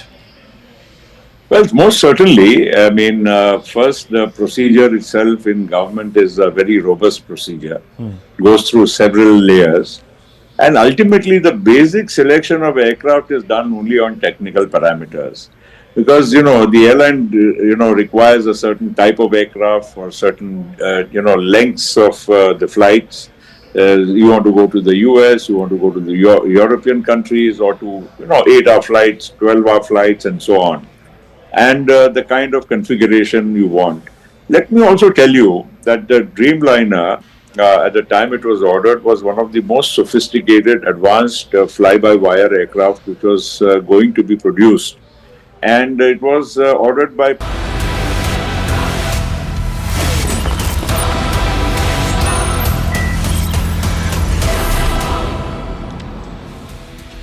Viewers, the footage makes the heart sink. In 30 seconds, it was all over. You can see those pictures, all over for 242 passengers on AI-171, barring one miracle survivor, as the plane crashed into a medical college located in its flight path just beyond the perimeter of the Ahmedabad airport, viewers. One of the biggest tragedies in the country. The plane lost lift catastrophically. Its landing gear hadn't even been retracted, and you can see that, viewers. It was laden with fuel as it was preparing for a long haul to London Gatwick. It was a firebomb, virtually, waiting to go off. It was just a 13-year-old aircraft, so ordinarily it shouldn't have suffered the catastrophic failures it has. The only silver lining, as I told you, was the news of a survivor emerging from the wreckage. Literally a walking miracle. There you can see him. The survivor was a man, or is a man called Vishwas Kumar Ramesh, a British national who was returning to London. He was seated on 11A. He recounted that he was surrounded by fire and smoke and can't believe he is alive. Judging by the ball of flames, even we can't believe that someone survived this inferno. You can see those pictures. I want to go back to those pictures. There are two visuals of that crash. One, of course, is this entire sequence from takeoff to crash, which makes the heart sink and the stomach churn. And there is another one, caught from a distance, from a different angle. There it is, viewers. Mid-flight, and the plane comes down. Now, Vishwanath Ramesh, as I told you, is lucky to be alive. He's lucky to be alive. And, viewers, I have to say that if it's a silver lining, news of a survivor emerging from the wreckage, then I have to say, viewers, that the others shouldn't actually have died. Let me tell you, this tragedy could have been averted. Red flags have been raised, not once, but repeatedly. And in my hand, viewers, are the instances. The DGCA that comes under the central government has flagged numerous issues with Air India through show cause notices, but never got adequately satisfactory responses. That is what the DGCA has said on numerous occasions. If this is the case, Why did the DGCA give such a long rope to Air India? These are questions the DGCA must answer. The Tata Group, the DGCA needs to come out and explain. At one point, for example, the DGCA said and flagged, quote, instances of unauthorized entry into the aircraft cockpit have been reported to the DGCA in the recent past, wherein persons having no authority or purpose were permitted entry into cockpit, unquote. This is a serious breach.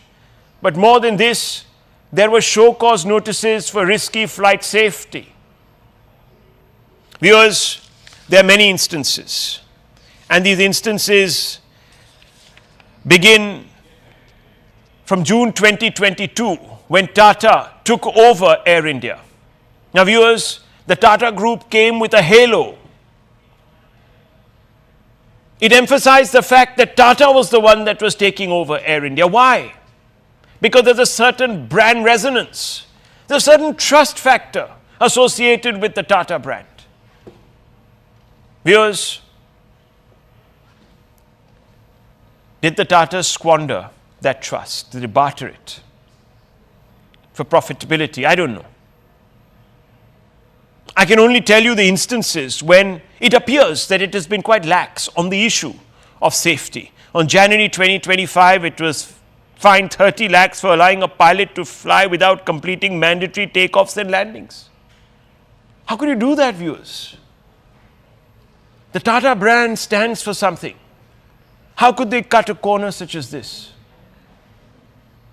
The DGCA once said, quote, instances of unauthorized entry into aircraft cockpit have been reported to DGCA in the recent past, wherein persons having no authority or purpose were permitted entry into the cockpit.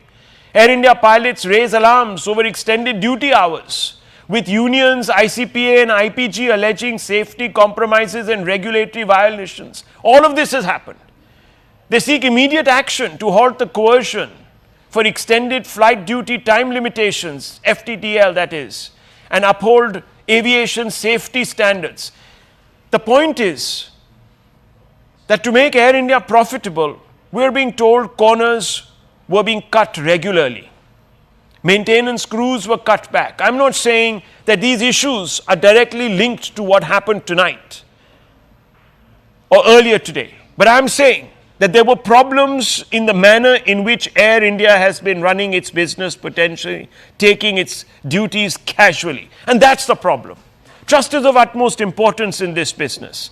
Did the Tata Group barter that for profitability? That's a question I'm going to be repeatedly asking. And viewers,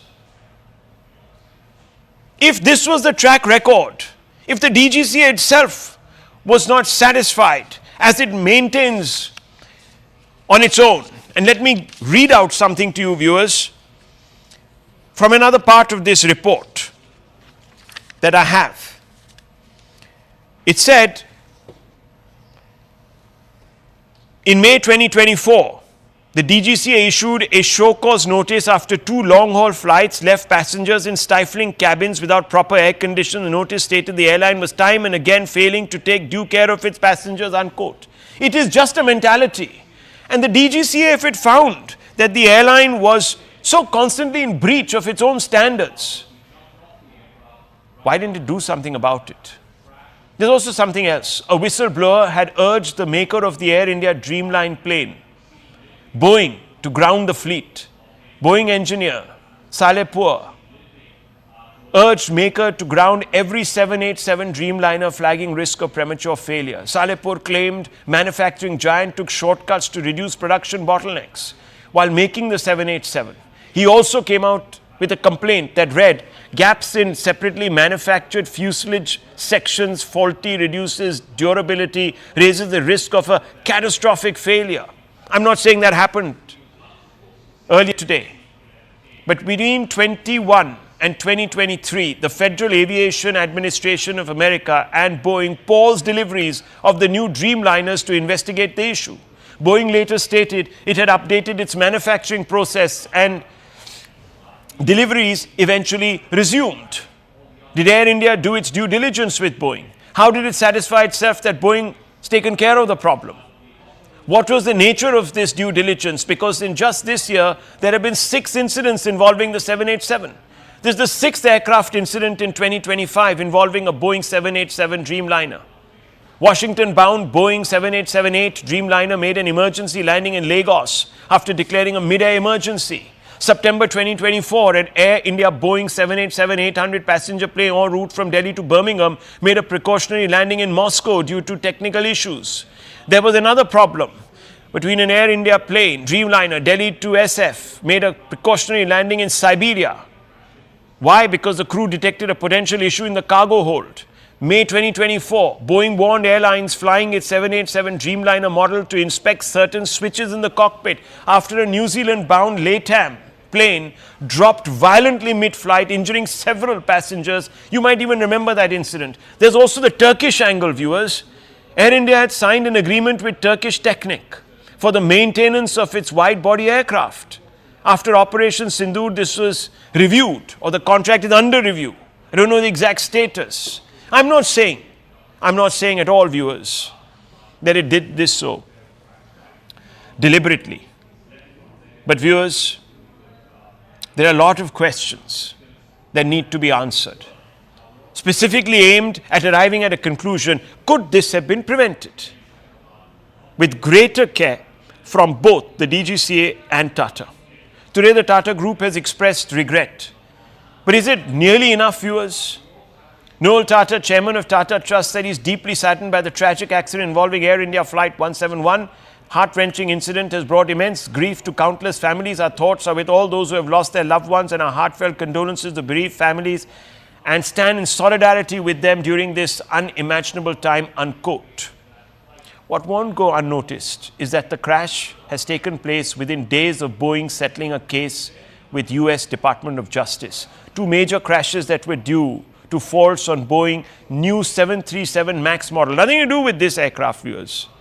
In Indonesia and Ethiopia in 2018 and 2019, those are the two cases. Last month, Boeing paid off $1.1 billion in a deal with the US Department of Justice to avoid prosecution over the two crashes.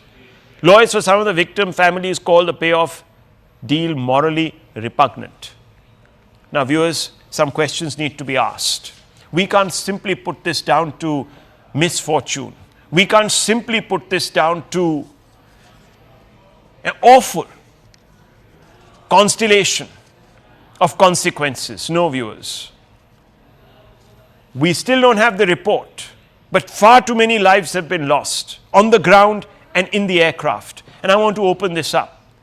We have with us M.R. Sivaraman, former DGCA, KVG Rao, former cabin crew, Air India, Captain Amit Singh, founder of Safety Matters Foundation, Devesh Agarwal, aviation expert, Parvez Damania.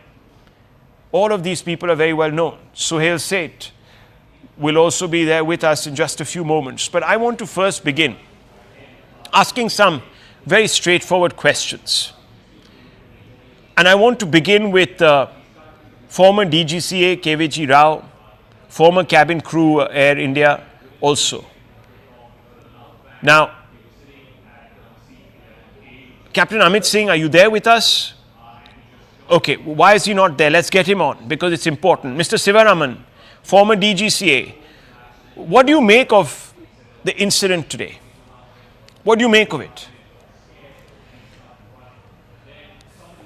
It is very difficult to come to any conclusion right now or even make a guess.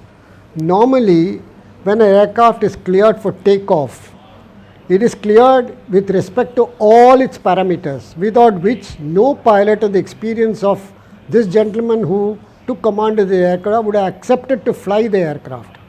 And moreover, this aircraft has been flying for the past 11 to 12 years. And all its defects, deficiencies, everything might have been noted, and they would be on record for the DGCA to investigate them properly. Of course, now it's too late to take any remedial action in respect to the aircraft, but of course, it would be visible in regard to the action taken if there had been any deficiency reported by the pilot. In this particular case, the aircraft took off properly. That means the aircraft had developed full thrust on both its engines. But as it reached a height of 600 feet above the airport level, suddenly it had lost lift and the aircraft simply fell. One can see it very clearly that it was floating and it just fell. That means it lost all its lift, which could happen only on, as far as I know, only in two cases. One, both the engines have failed, or the entire lift mechanism of the aircraft, the stabilizer, the ailerons, everything failed. Now that cannot happen unless there has been a catastrophic negligence in regard to the catastrophic, you say, catastrophic negligence, but it could have been a catastrophic failure, and this has been flagged by a former Boeing engineer, Mr. Salehpur. You know this case. We all know this case. It was flagged last year. Yeah, I know. He warned. He said, ground these flights, ground these planes. Yet we were told by Boeing that everything has been sorted out. Yeah. So I'm sorry, sir, but there is somebody who needs to put their hands up and tell us on what basis did they believe that Boeing had rectified the issue. We don't know. Maybe this is exactly the foreboding this gentleman had. That's correct. Yes. Lives have been lost. What I'm trying to we say owe them an explanation. That the Boeing aircraft is such a giant corporation having influence all over the world, including the governments to which they supply aircraft or to the countries which they supply aircraft, and they get away with paying fines. In fact, they should have been prosecuted, and they were not prosecuted. The Boeing chief was not prosecuted. They got away with fines. Yeah, they paid blood money to the Department of Justice, the US Department of Justice. They paid $1.1 billion. They paid blood money. I mean, hundreds of people died in those crashes in 2018 and 2019 when a 737 MAX model in Indonesia and Ethiopia crashed, just because they were lives that perhaps in the rarefied environs were not European lives or US lives or whatever it is. It didn't matter. You could just pay money, insulate yourself from the blowback, from the law. And get away with it. Shocking. See, in my time when I was DGCA, one Boeing 747 aircraft lost one engine, a whole engine fell near Palam airport, and the aircraft crash landed, and it was burning when I reached the aircraft at that particular point of time. When we reported this matter, we found, due to our investigations, we found the bolt which held the engines, they were very weak. Ultimately, the Boeing rectified it and they got away with it. These are giant companies. What can we do? At the most, we can say, okay, we will not buy any more Boeing aircraft. That is one decision the country can take. The government can take, the airlines can take. Secondly, the point that you have mentioned in your introduction, that several notices were given to the Tata Airlines, and they are not compliant with the DGCA's instructions. That's a very sorry state of affairs. I am afraid if I had been DGCA, I would have given them notice so that I would withdraw their license to fly. That should have been the step taken by the DGCA. If so many of their notices had not been complied with the company, there's a problem here. Parvez Damania, there is a problem here. You know, you've been part of the airline industry for a very long time. I am shocked. Parvez Damania, you've been you've been executive director of Kingfisher Airlines. I'm shocked that the DGCA has complained on numerous occasions, fined Air India. I'm talking about a culture here of laxity. DGCA is a very firm body. They're very strict. I know Shivaraman sir very well, and they would take action against any airline that would not fall in line. I am surprised that they've given so much leverage to Air India and Tata, which is quite surprising to me. And this is a very hard lesson, a very bitter pill to swallow. These people have died, so many lives have been lost, and no amount of money can compensate the situation.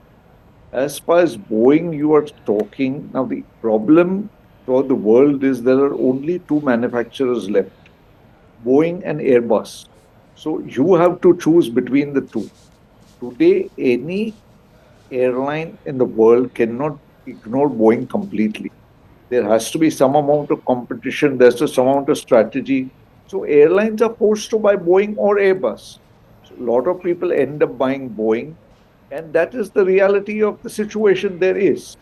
Now, I heard what you said, but I am very shocked to understand that the Tata Group, with such high moral standards, are behaving in this manner.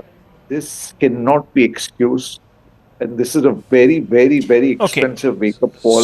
So in the interest of balance, let's not jump to conclusions. Let me pull myself back, viewers, because it's easy today to go on a witch hunt without the facts, without the absolute facts. We only have conjectures. We only have past precedent. Has that resulted in the incident that we are seeing today? One survivor miraculously has escaped this absolute ball of fire. I'm switching over to the other line. Okay, just 1 second. Stay on with me. I just want to bring in Mr. Devesh Agarwal. He's an aviation expert also. Mr. Agarwal, look, what could have resulted in what we just remove these pictures of Mr. Shah and put this thing of the pictures of the plane. Yes, let's have a look at that. That's important, viewers. This is very, very important. What we're seeing is a takeoff, and within 30 seconds or so, the plane is down. Mr. Agarwal, what do you make of this? What could have happened? What could have happened to this plane? I think you're on mute, sir. Yeah, please unmute yourself. Thank you. Yes. Yeah. I can't still hear you. You're on mute. I don't know what happened between the afternoon and today, because we were hearing you very clearly and you made so much sense. He's still on mute. I don't know. Okay, let's try to come back to you, but let me bring in Wing Commander Sudhakaran. Wing Commander Sudhakaran, you've been a pilot. What do you make of this? What do you think has happened? Some people are saying that the flaps of the airliner weren't opened to a particular degree, etc., etc. Everyone's become an expert. What do you think is happening? To begin with, I'm not a pilot. My mistake, sir. I'm a nautical engineer. So I'm qualified on avionics, not a pilot.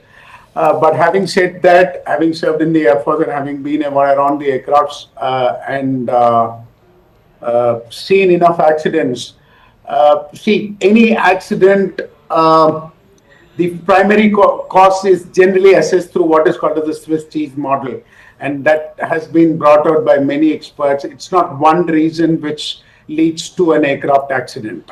It never happens. It is a layer of cheese which gets aligned, and all these holes, when it gets aligned, that's when that perfect accident happens. And unfortunately, today was one of the day, and my heart goes out to people who lost their lives. I stand with the families today. But you know, if you try and assess, there is one thing that is very clear here. There is something that is catastrophically failed. Okay, something catastrophically wrong. Okay, let me bring in now Devesh Agarwal, if I can hear him. Devesh Agarwal, what do you make of this? Okay, Rahul, if you see the video with the audio on, you can hear engine sounds.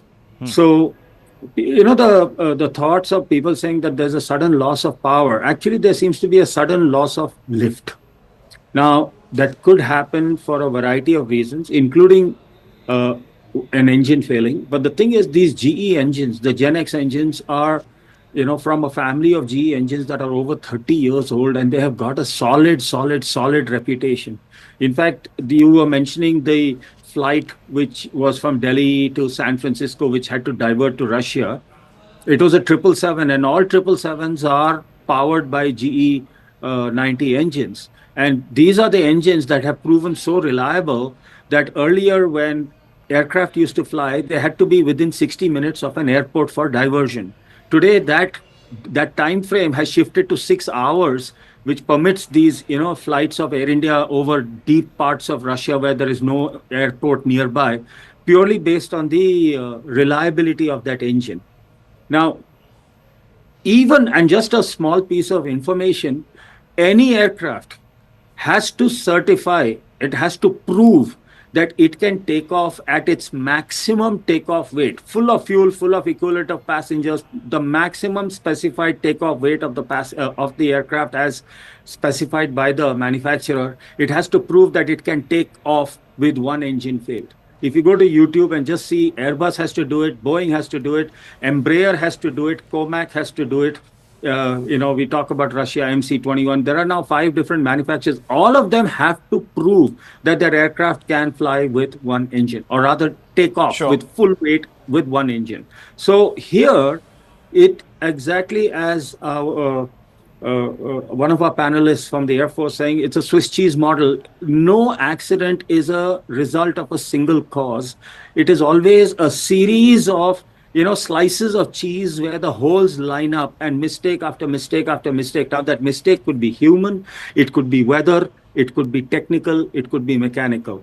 This particular clearly, aircraft, what do you mean weather? Because it's a clear day, visibility is great. Well, there are no surface winds. No, that's the thing. You could have. I don't see that as much of a possibility, but you can see the aircraft is taking off at an angle. What is the crosswind element there? Was there a microburst, which is called wind shear? These are things that will come out, and which is why I urge people, please let us not speculate.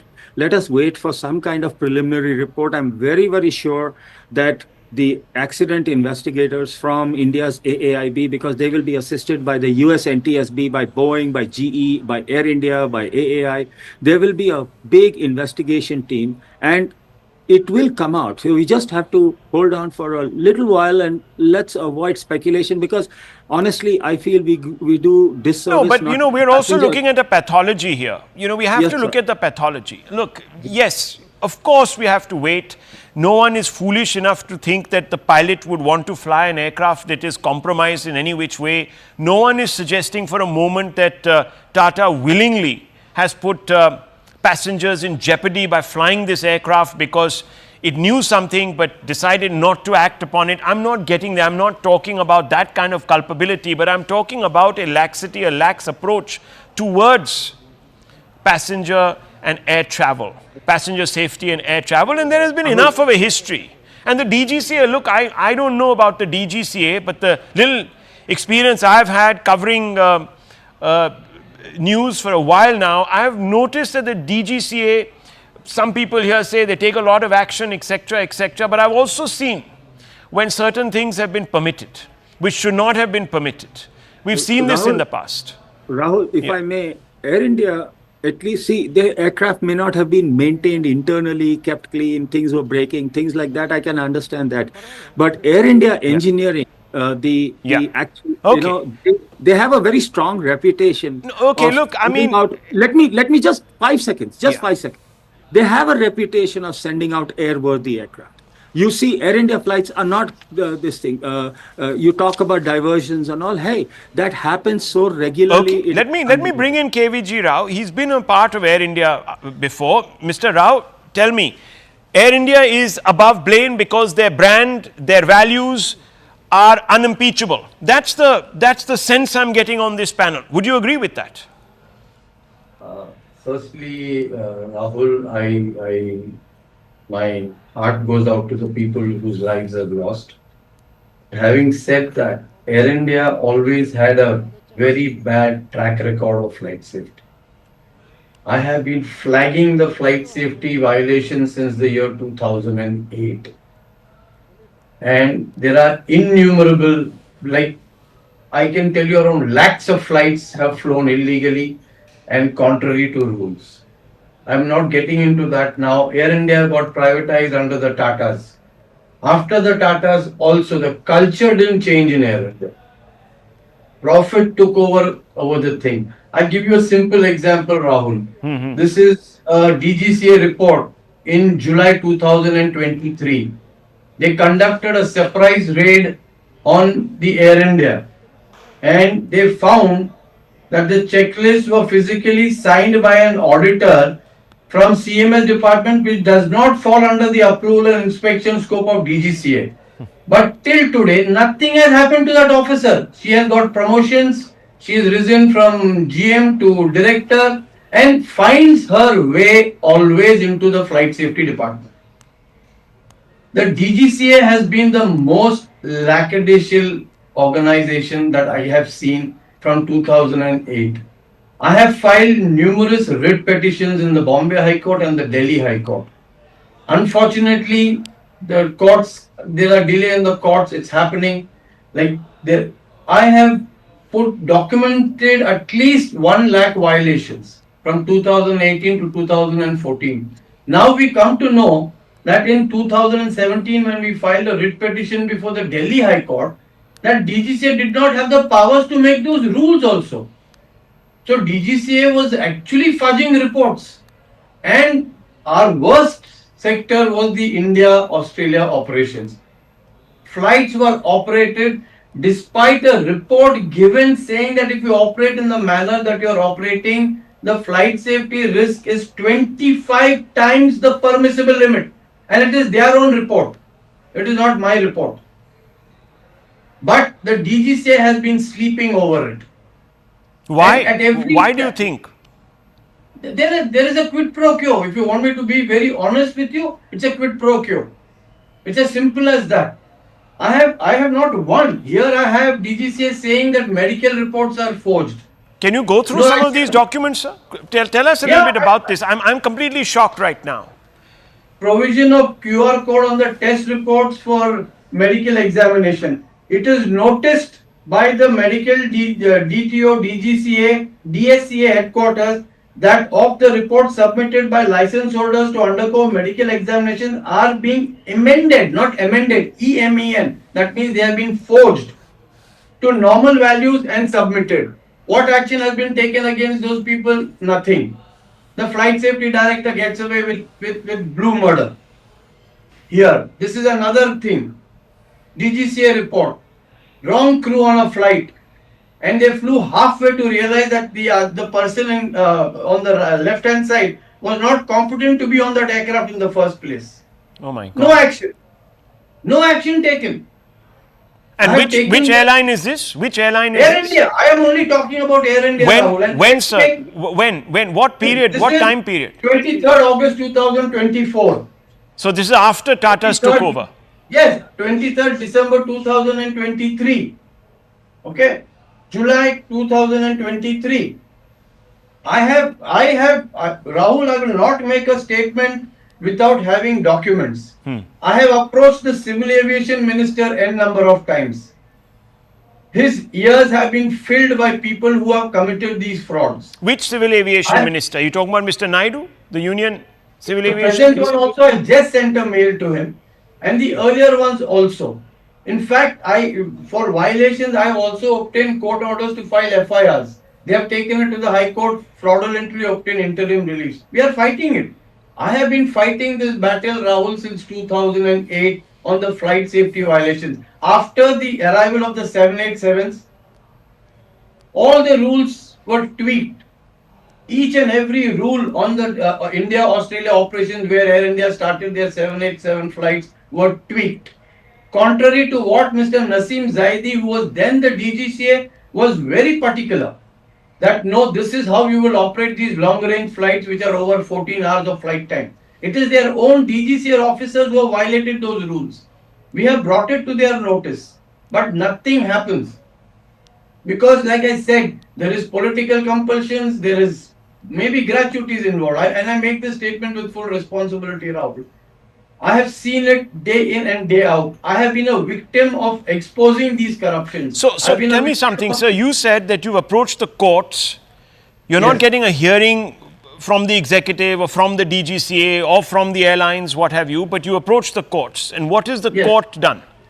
The court in this country that is constantly, viewers, unveiling itself in activism. Now let's listen to what the courts have done in this country. Mr. Rao, tell us. I filed 2 writ petitions in the year 2013 and 2014. Till 2019, neither did Air India nor did DGCA file a reply to those writ petitions.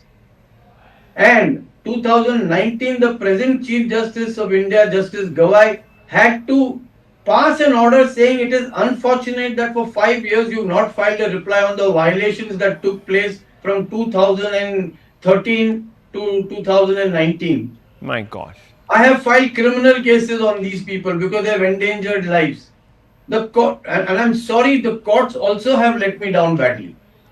So we're not surprised. I'm sorry, I'm not surprised. I'm telling you, Rahul, these are all criminal cases filed by me in the criminal courts. I have at least 63 criminal cases. So are you saying, so Mr. Rao, let's just cut to the brass tacks. Are you saying that this kind of an incident could have been averted had there been greater honest vigilance? Is that what you're saying? No, Let me give you an example. For example, let me give you an example. On March 2025, DGCA show causes Air India 80 lakh fine for breaching pilot flight duty time limits. It's a very sensitive issue, viewers. Then, January 2024, 2 months prior, 30 lakh fine for inadequate Cat 3 pilot rostering during fog. So the person who was flying that plane did not have the adequate training, the skill set to fly in fog. Viewers, and that person would have been carrying anywhere between 150 to about 170 passengers. So you're risking knowingly the lives. Lakhs of lives that have been endangered till today. And I have documents to prove it, Rahul. I don't speak without documents. I am before a court on affidavit. No, I'm talking about DGCA action on Air India. So just a fine, 30 lakhs here, 20 lakhs there, is that the price of 180 lives? Yeah. I'm shocked. What is 30 lakhs? The company is paying it. Exactly. It is the shareholders' money. It doesn't come from the pocket of the pilot. It doesn't burn a hole in his pocket. I mean, there is a 30 lakh fine, sir. So DGC has taken action in January 2025. 30 lakh fine for allowing a pilot to fly without completing mandatory takeoffs and landings. I mean, this is double jeopardy. Has he not endangered lives? That's what I'm saying. And the cost is 30 lakhs. Yes. So where is the disincentive, viewers? Why aren't these people hauled before criminal courts, etc., etc.? Why are the DGCA not moving? I am fighting against the wall. I mean, I stick out like a sore thumb because I'm a whistleblower. My family is being hurt. I mean, I know what I'm going through, what I'm doing. So let me just hold on, sir. This is very, very. First of all, we salute you for your yeoman service. Unfortunately, viewers, look at this. One single man waging a fight against a system that is actually trying to discredit this person. And he's got all his documents, he's got all the reports, he's only highlighting what the DGCA itself has observed. I mean, how bizarre is this, viewers? That a 30 lakh fine, a 30 lakh fine, or an 80 lakh fine, or another 30 lakh fine for endangering, knowing fully well that your pilot is not up to the task. So endangering 150, 140, 130 lives. I don't know what kind of craft this was, whether this was just an Airbus 320 or whether it was a bigger craft, I don't know, the capacity. But anywhere between 130 lives upwards. And the price is 30 lakhs. Do the math, viewers. Do the math. Today, Air India has announced compensation of 1 crore for each of the passengers who lost their lives. 1 crore, viewers. I want to bring in Suhail Seth. Sir, just stay on with me because I want you to respond also to some of these responses that we're going to get. Suhail Seth, thank you very much for joining us. We have with us others on the panel who are extremely well versed in this there's Mr. Damania, who you must know. I want to begin by asking you, there's growing evidence to suggest that Air India hasn't taken its responsibilities very seriously.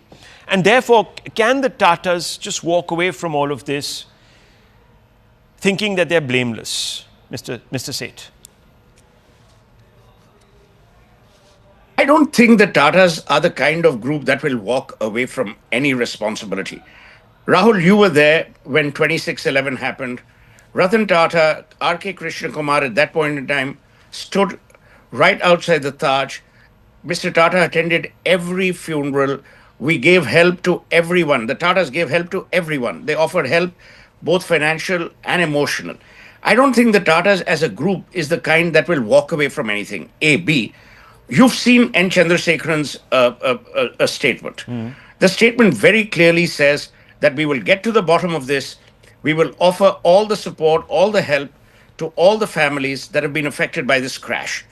Look, no one, and least of all a group as venerable as the Tatas, would want anything of this kind to happen. So, while everyone says, oh, the DGCA has flagged this, the DGCA has flagged that, then my question, Rahul, to you as an ordinary Indian citizen is, then why did the DGCA not take action? Everyone says, oh, but the DGCA wrote to the Tatas, DGCA wrote to this. Please remember that Tatas have more to lose should there be a problem, and as there has been of this magnitude reputationally, than the DGCA. A. B. This is a group that took on Air India when no one wanted to touch it, made changes. You had visible changes in both the consumer experience and the refurbed aircraft. So, someone needs to cut the Tata some slack. It's very easy in our country to hold one person responsible and say, oh, the Tatas are at fault. The aviation business, and Rahul, I was on the global board of British Airways, on the global advisory board. I know a thing or two about how airlines are run. It's very easy to say, oh, but British Airways was at fault or Air India is at fault. The reality is the following. A, we have to wait for an inquiry. B, we have to get down with the people from Boeing, because this is a Boeing issue more than an Air India or a DGCA issue. Number 3, where did the Tatas go wrong? You had a pilot, the commander of the aircraft had more than 8,000 hours of flying. The first officer had more than 1,100 hours of flying. Do you think people would risk a non-maintained aircraft, and would they even fly it? Number 2, the pilots of Air India are rated amongst the finest by any aviation research that you can undertake in the world. So I'm saying that it is early days, it's early hours. Okay. You're saying let the dust settle a little bit. Mr. Rao, how do you respond to this? The Air India under Tata's is very conscious of its brand image. It's not going to do things that is going to jeopardize the legacy of the Tatas. And we know that legacy is quite a shining legacy. How do you respond to that? Let me assure Mr. Suhail Seth, I am second generation Air Indian. My father was very close to Mr. G.R.D. Tata. And they broke no violation. Let me make that also very clear. So I know exactly where the Tatas are coming from. But it is a culture that has gone down now. I'm not blaming the Tatas. We can't say Mr. Ratan Tata or G.R.D. Tata. The company is run by a bunch of corporate executives. They are only worried about their promotions, their bonuses, and other things. At no stage have I said that the Tatas are bad. Let me make that also very, very clear. I have had issues and I have taken up those issues. It is unfortunate that Tatas have brought in lawyers to kind of fight these illegalities that we are exposing. No, Rahul, that is the saddest part. 1 second. Rahul. Let him finish. Yeah. Okay. Go ahead.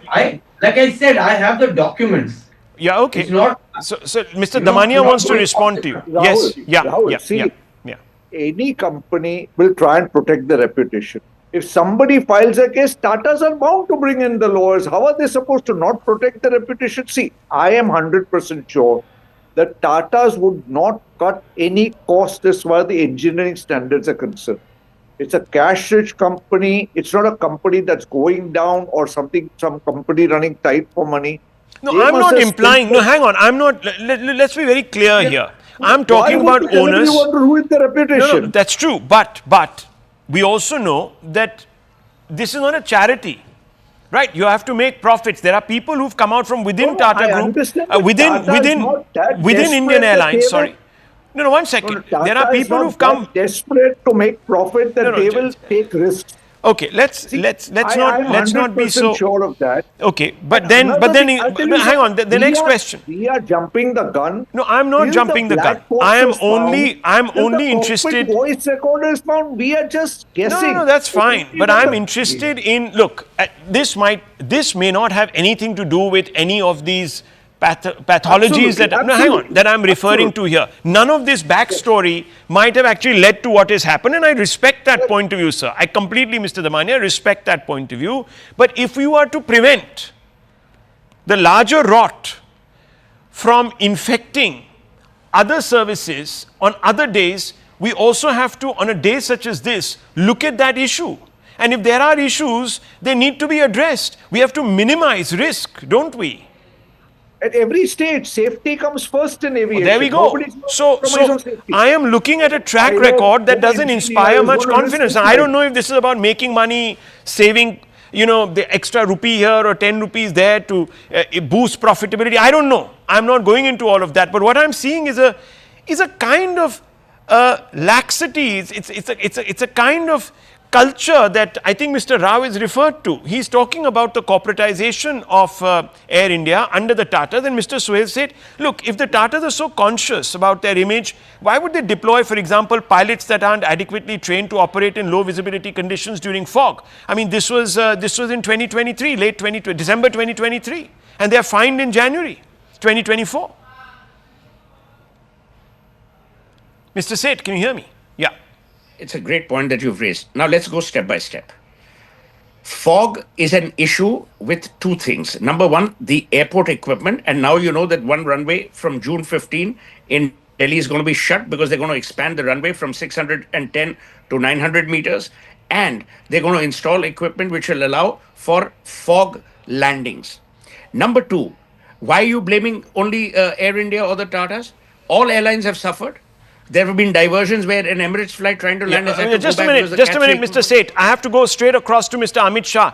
KVJ Rao, stay on with me. I'm just going to cut across. आज दोपहर को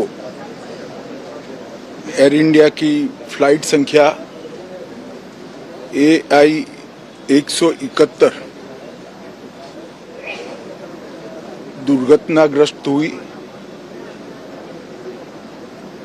और कई passenger इसके अंदर हताहत होने की संभावनाएं हैं। इस घटना से पूरा देश क्षुब्ध है और पूरा देश एक साथ पूर्ण संवेदनाओं के साथ ये जो दुर्भाग्यपूर्ण हादसे में पैसेंजर हताहत हुए हैं, इनके परिजनों के साथ खड़ा है। सबसे पहले मैं भारत सरकार, गुजरात सरकार, भारत सरकार के प्रधानमंत्री जी और गुजरात सरकार की ओर से भी जो लोग हताहत हुए हैं, इनके परिजनों के प्रति गहरी संवेदना व्यक्त करता हूं। 10 ही मिनटों में हादसे के भारत सरकार के पास सूचना पहुंची। तुरंत ही मैंने मुख्यमंत्री जी, यहां के गृह मंत्री, होम डिपार्टमेंट के control room, civil aviation department, civil aviation मंत्री, सभी से संपर्क किया। प्रधानमंत्री जी का भी तुरंत ही फोन आ गया और भारत सरकार और गुजरात सरकार के सभी डिपार्टमेंट एक साथ होकर राहत और बचाव कार्य में लगे। इस विमान में कुल मिलाकर 230 यात्री देश के और विदेश के और 12 क्रू मेंबर सवार थे। इसमें से एक यात्री का बचने का अच्छा समाचार मिला है, मैं उनको मिलकर आया हूं। मृत्यु का आंकड़ा तो डीएनए परीक्षण और यात्रियों की पहचान के बाद ही अथॉरिटी अधिकृत रूप से घोषित करेगी, मगर जो यात्री बचा है उसको मैं मिलकर आया हूं। घटना के तुरंत बाद गुजरात सरकार ने बहुत त्वरा से डिजास्टर मैनेजमेंट की सारी इकाइयों को अलर्ट करते हुए, चाहे हेल्थ डिपार्टमेंट जो हो, चाहे फायर ब्रिगेड हो, चाहे पुलिस विभाग हो, भारत सरकार की भी CRPF को संपर्क कर सभी ने एक साथ मिलकर राहत और बचाव का कार्य चालू किया। मगर 1.25 लाख लीटर ईंधन विमान के अंदर ही था और लगभग गर्मी, तापमान इतना ऊंचा हो गया कि किसी को बचाने की मौका ही नहीं मिला। अब मैं घटना स्थान पर भी जाकर आया हूं। सारे यात्रियों के मृतदेह को बाहर निकालने का काम लगभग समाप्त हो चुका है। जितने यात्रियों के परिजन यहां पहुंच चुके हैं वो सबका डीएनए लेने की कार्यवाही भी 2-3 घंटों में समाप्त हो जाएगी। विदेश में जिनके परिजन हैं उनको सूचना देने की कार्यवाही समाप्त हो चुकी है और जैसे ही पहुंचते हैं उनके भी डीएनए सैंपल लिए जाएंगे और मृतदेहों की पहचान के लिए जितने मृतदेह मिले हैं इनके भी डीएनए सैंपल लेने की कार्यवाही समाप्त हो चुकी है। गुजरात में ही लगभग 1000 के आसपास डीएनए टेस्ट करने पड़ेंगे। ये सभी टेस्ट करने की क्षमता गुजरात में विकसित है, तो डीएनए टेस्टिंग के लिए कहीं गुजरात के बाहर जाने की जरूरत नहीं पड़ेगी। गुजरात की एफएसएल और नेशनल फॉरेंसिक साइंस यूनिवर्सिटी दोनों मिलकर कम से कम समय में डीएनए का परीक्षण पूरा करने के बाद परिवारजनों को अपना मृतदेह परिजन का मृतदेह सौंपने का काम करेंगे। उनके रहने की सुविधा, उनकी सांत्वना की सुविधा, जिनको मेडिकल प्रॉब्लम ट्रॉमा के कारण हुए इनकी मेडिकल की सुविधा, ये सारी व्यवस्था बहुत सुचारू रूप से हो चुकी है। अभी रिव्यू मीटिंग में सारी व्यवस्थाओं को हम सब मंत्रियों ने साथ में मिलकर देखा है। एविएशन डिपार्टमेंट ने अपनी जांच शुरू कर दी है और जांच तेजी से आगे बढ़े इसके लिए भी एविएशन मंत्री जी ने सूचनाएं दी है। मैं फिर से एक बार राहत काम में जिन जिन एजेंसियों ने त्वरा के साथ बचाव और राहत का काम किया वो सभी का धन्यवाद करना चाहता हूं और फिर से एक बार जिन्होंने अपने परिजनों को गंवाया है, हताहत हुए हैं, वो सभी को मनपूर्वक संवेदनाएं व्यक्त करता हूं। मैं एक बार जरूर कहना चाहता हूं कि ये एक्सीडेंट है, एक्सीडेंट को कोई रोक नहीं सकता, परंतु 365 दिन 24 घंटा इस तरह की घटना के लिए प्रशासन का जो अलर्टनेस है उसकी कसौटी उसी वक्त होती है जब ऐसी घटनाएं होती है।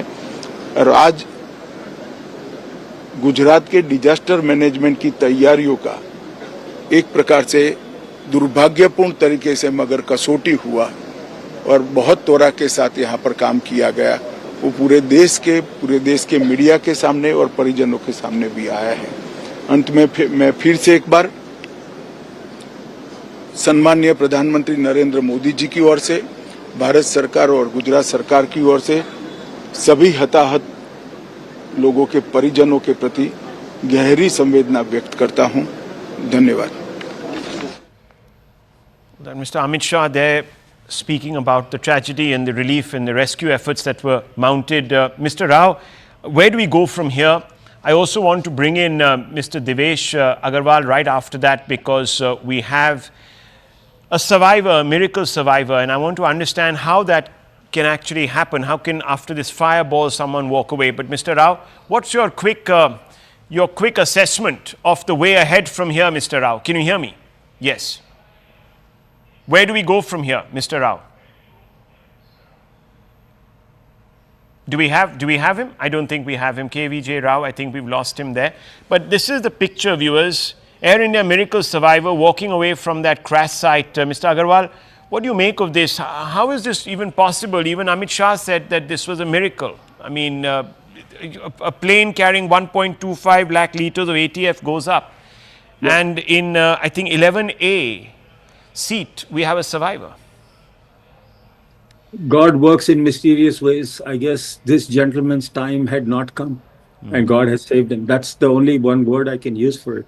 But since you're talking about this, Rahul, one point I'd like to this thing. I've seen some videos that are so graphic, and I would ask all your viewers also. We are talking about those 75 students in the hostel, Yes. and the passengers, of course, who have perished. But these are first responders and volunteers who have obviously seen carnage of humanity, which I'm sure they did not want to see, and I don't think they will ever forget. And I just would hope that the government would reach out and provide these first responders the kind of counseling they will definitely need post such a horrific thing.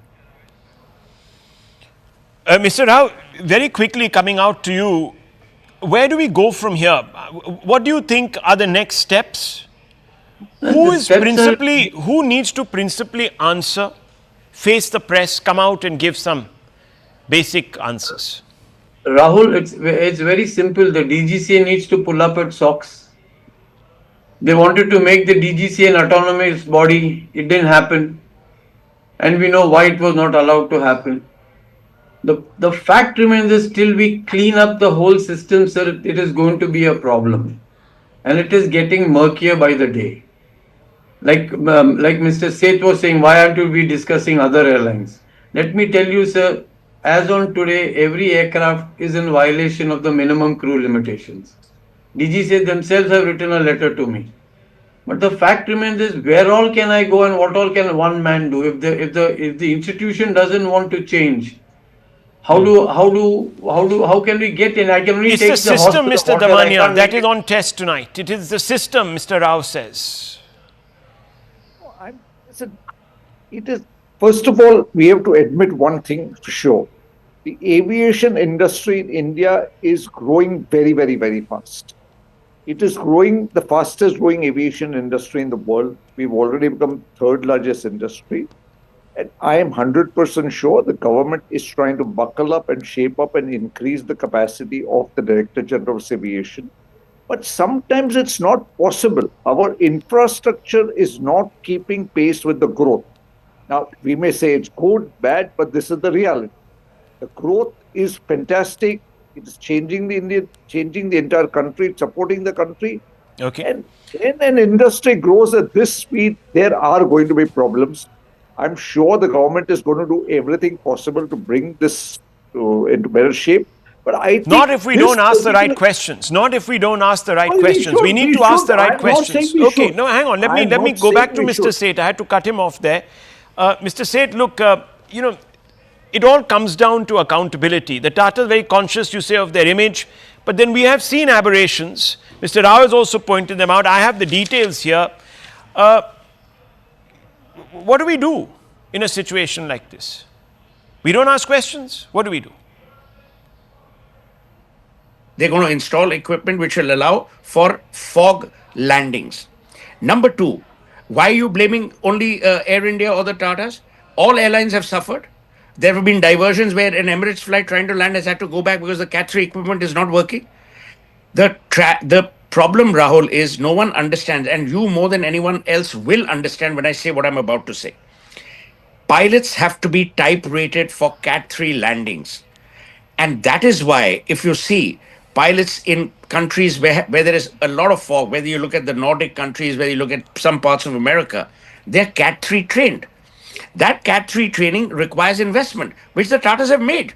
Which is why, if you go back to December 2024 and compare it to December 2023 and look at Delhi airport, you will see the number of diversions or the number of non-landings owing to fog were far less because the Tatas had put into place certain measures. I can only ask the questions. Here's the thing. Hang on. I'm running out of time. We can only ask those questions. Viewers, that are apparent to us. Yes, we agree. There has to be an investigation. Mr. Rao is also in favor of that. Mr. Agarwal is in favor of that. Mr. Sudhakaran is in favor of that. Mr. Damania is in favor of that. Mr. Seth is in favor of that. So we want the truth to emerge. But then on the back of that, we also want accountability. We've had 2 crashes in the past, but not much has changed really. Not many people we found were made accountable, apart from the small fry. That has to change. Till that doesn't change, viewers, there is not going to be a change in culture. And that's the real problem. We can talk about infrastructure, we can talk about this, that, the other, but if the culture improves, ways will be found. I leave it to this.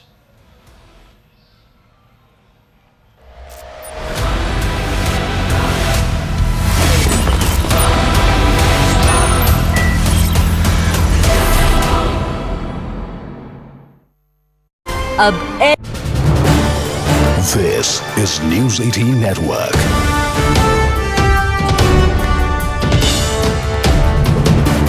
India's largest news network. I can assure you that Indian aviation is probably one of the safest in the world. We have all the protocols in place. Our DGCA is very robust and effective, and to find, to pick holes into our ability to manage Indian aviation would be very unfair. And I always say this, and I repeat, that aviation is either 100% or zero. There's nothing like 99.9% in aviation. And therefore, in this case also, look at the aircraft. It arrived from Ahmedabad from Delhi. Obviously, it flew without any issue. And to take a 9.5-hour journey from Ahmedabad to London, obviously the pilots would have done all the pre-flight checks. And no pilot is foolish enough to take off if he is not satisfied. The captain per se in this aircraft would have also had thousands and thousands of hours of command. And a 787 and today's aircraft per se are very robust, fail-safe. They have many backup systems. And to really think what went wrong, I would be hazarding a guess which would not be fair. But the point here is the aircraft did go on a takeoff roll, and between the time the wheels went up and the time it crashed, probably the time frame would have been almost only about 60 seconds or so, because you can't go to 800 feet and crash and it be within the time span is only 60 seconds. Now he's already given a mayday call. Now I don't know what exactly went wrong. It will be again hazarding a guess which would be unfair. The only thing which can be ascertained is now, since the aircraft has fallen just a few hundred meters from the airport and in the BJ Medical Complex, therefore, to retrieve the black box and the other equipment would be also, quite simple. We would be able to ascertain only after that. Let me tell you one more thing. In today's aircraft, they are very sophisticated. All the parameters of an aircraft, right? Every single second the aircraft is in the air, all the parameters are recorded, not only by the aircraft, but they are also transmitted to a central command, real time, of the airline itself. So if there is, when an aircraft does a flight, there is a way to ascertain every single parameter during whatever the duration of the flight. So if anything would have gone wrong prior to this flight, or which may have escaped the attention of anybody, I'm sure this will be retrieved in no time once the equipment is found. Now, Mr. Patel, just to go back in time, because this fleet, the Dreamliner, very, very safe. I think from what the experts are saying, and I only have them to sort of lean on for facts, they've said that this is the first time a Dreamliner has actually crashed anywhere in the world. Now, most of these Dreamliners were purchased, I suppose, about 10, 12, 15 years back by Air India when it was still government-owned. Obviously, there would have been a huge procedure that must have unfurled within government to select the plane. There would have been due diligence. There would have been all sorts of studies that would have been conducted. Well, most certainly. I mean, first, the procedure itself in government is a very robust procedure. Goes through several layers. And ultimately, the basic selection of aircraft is done only on technical parameters. Because, the airline, requires a certain type of aircraft for certain, lengths of the flights. You want to go to the US, you want to go to the European countries, or to, 8-hour flights, 12-hour flights, and so on. And the kind of configuration you want. Let me also tell you that the Dreamliner, at the time it was ordered, was one of the most sophisticated, advanced fly-by-wire aircraft which was going to be produced. And it was ordered by probably most major airlines in the world, Air India also being one of the early ones. And to now even discuss it would be unfair, because after this particular aircraft itself, which has crashed, had been flying for almost 11 years. And if you see any major airline in the world, and if you go at any moment of time, there would be more than 1,000 787s up and flying.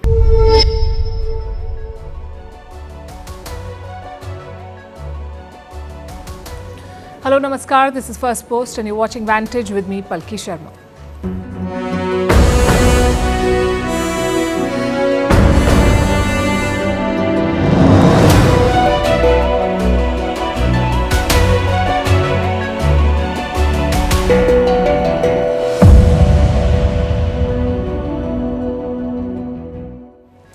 We come to you tonight with news of another tragedy, a plane crash in Ahmedabad, an Air India passenger plane that took off for London and crashed within minutes. More than 200 people reported dead. Our thoughts and prayers are with the families of the victims. The pictures are shocking and heartbreaking. How did the plane crash right after takeoff? Was it engine failure?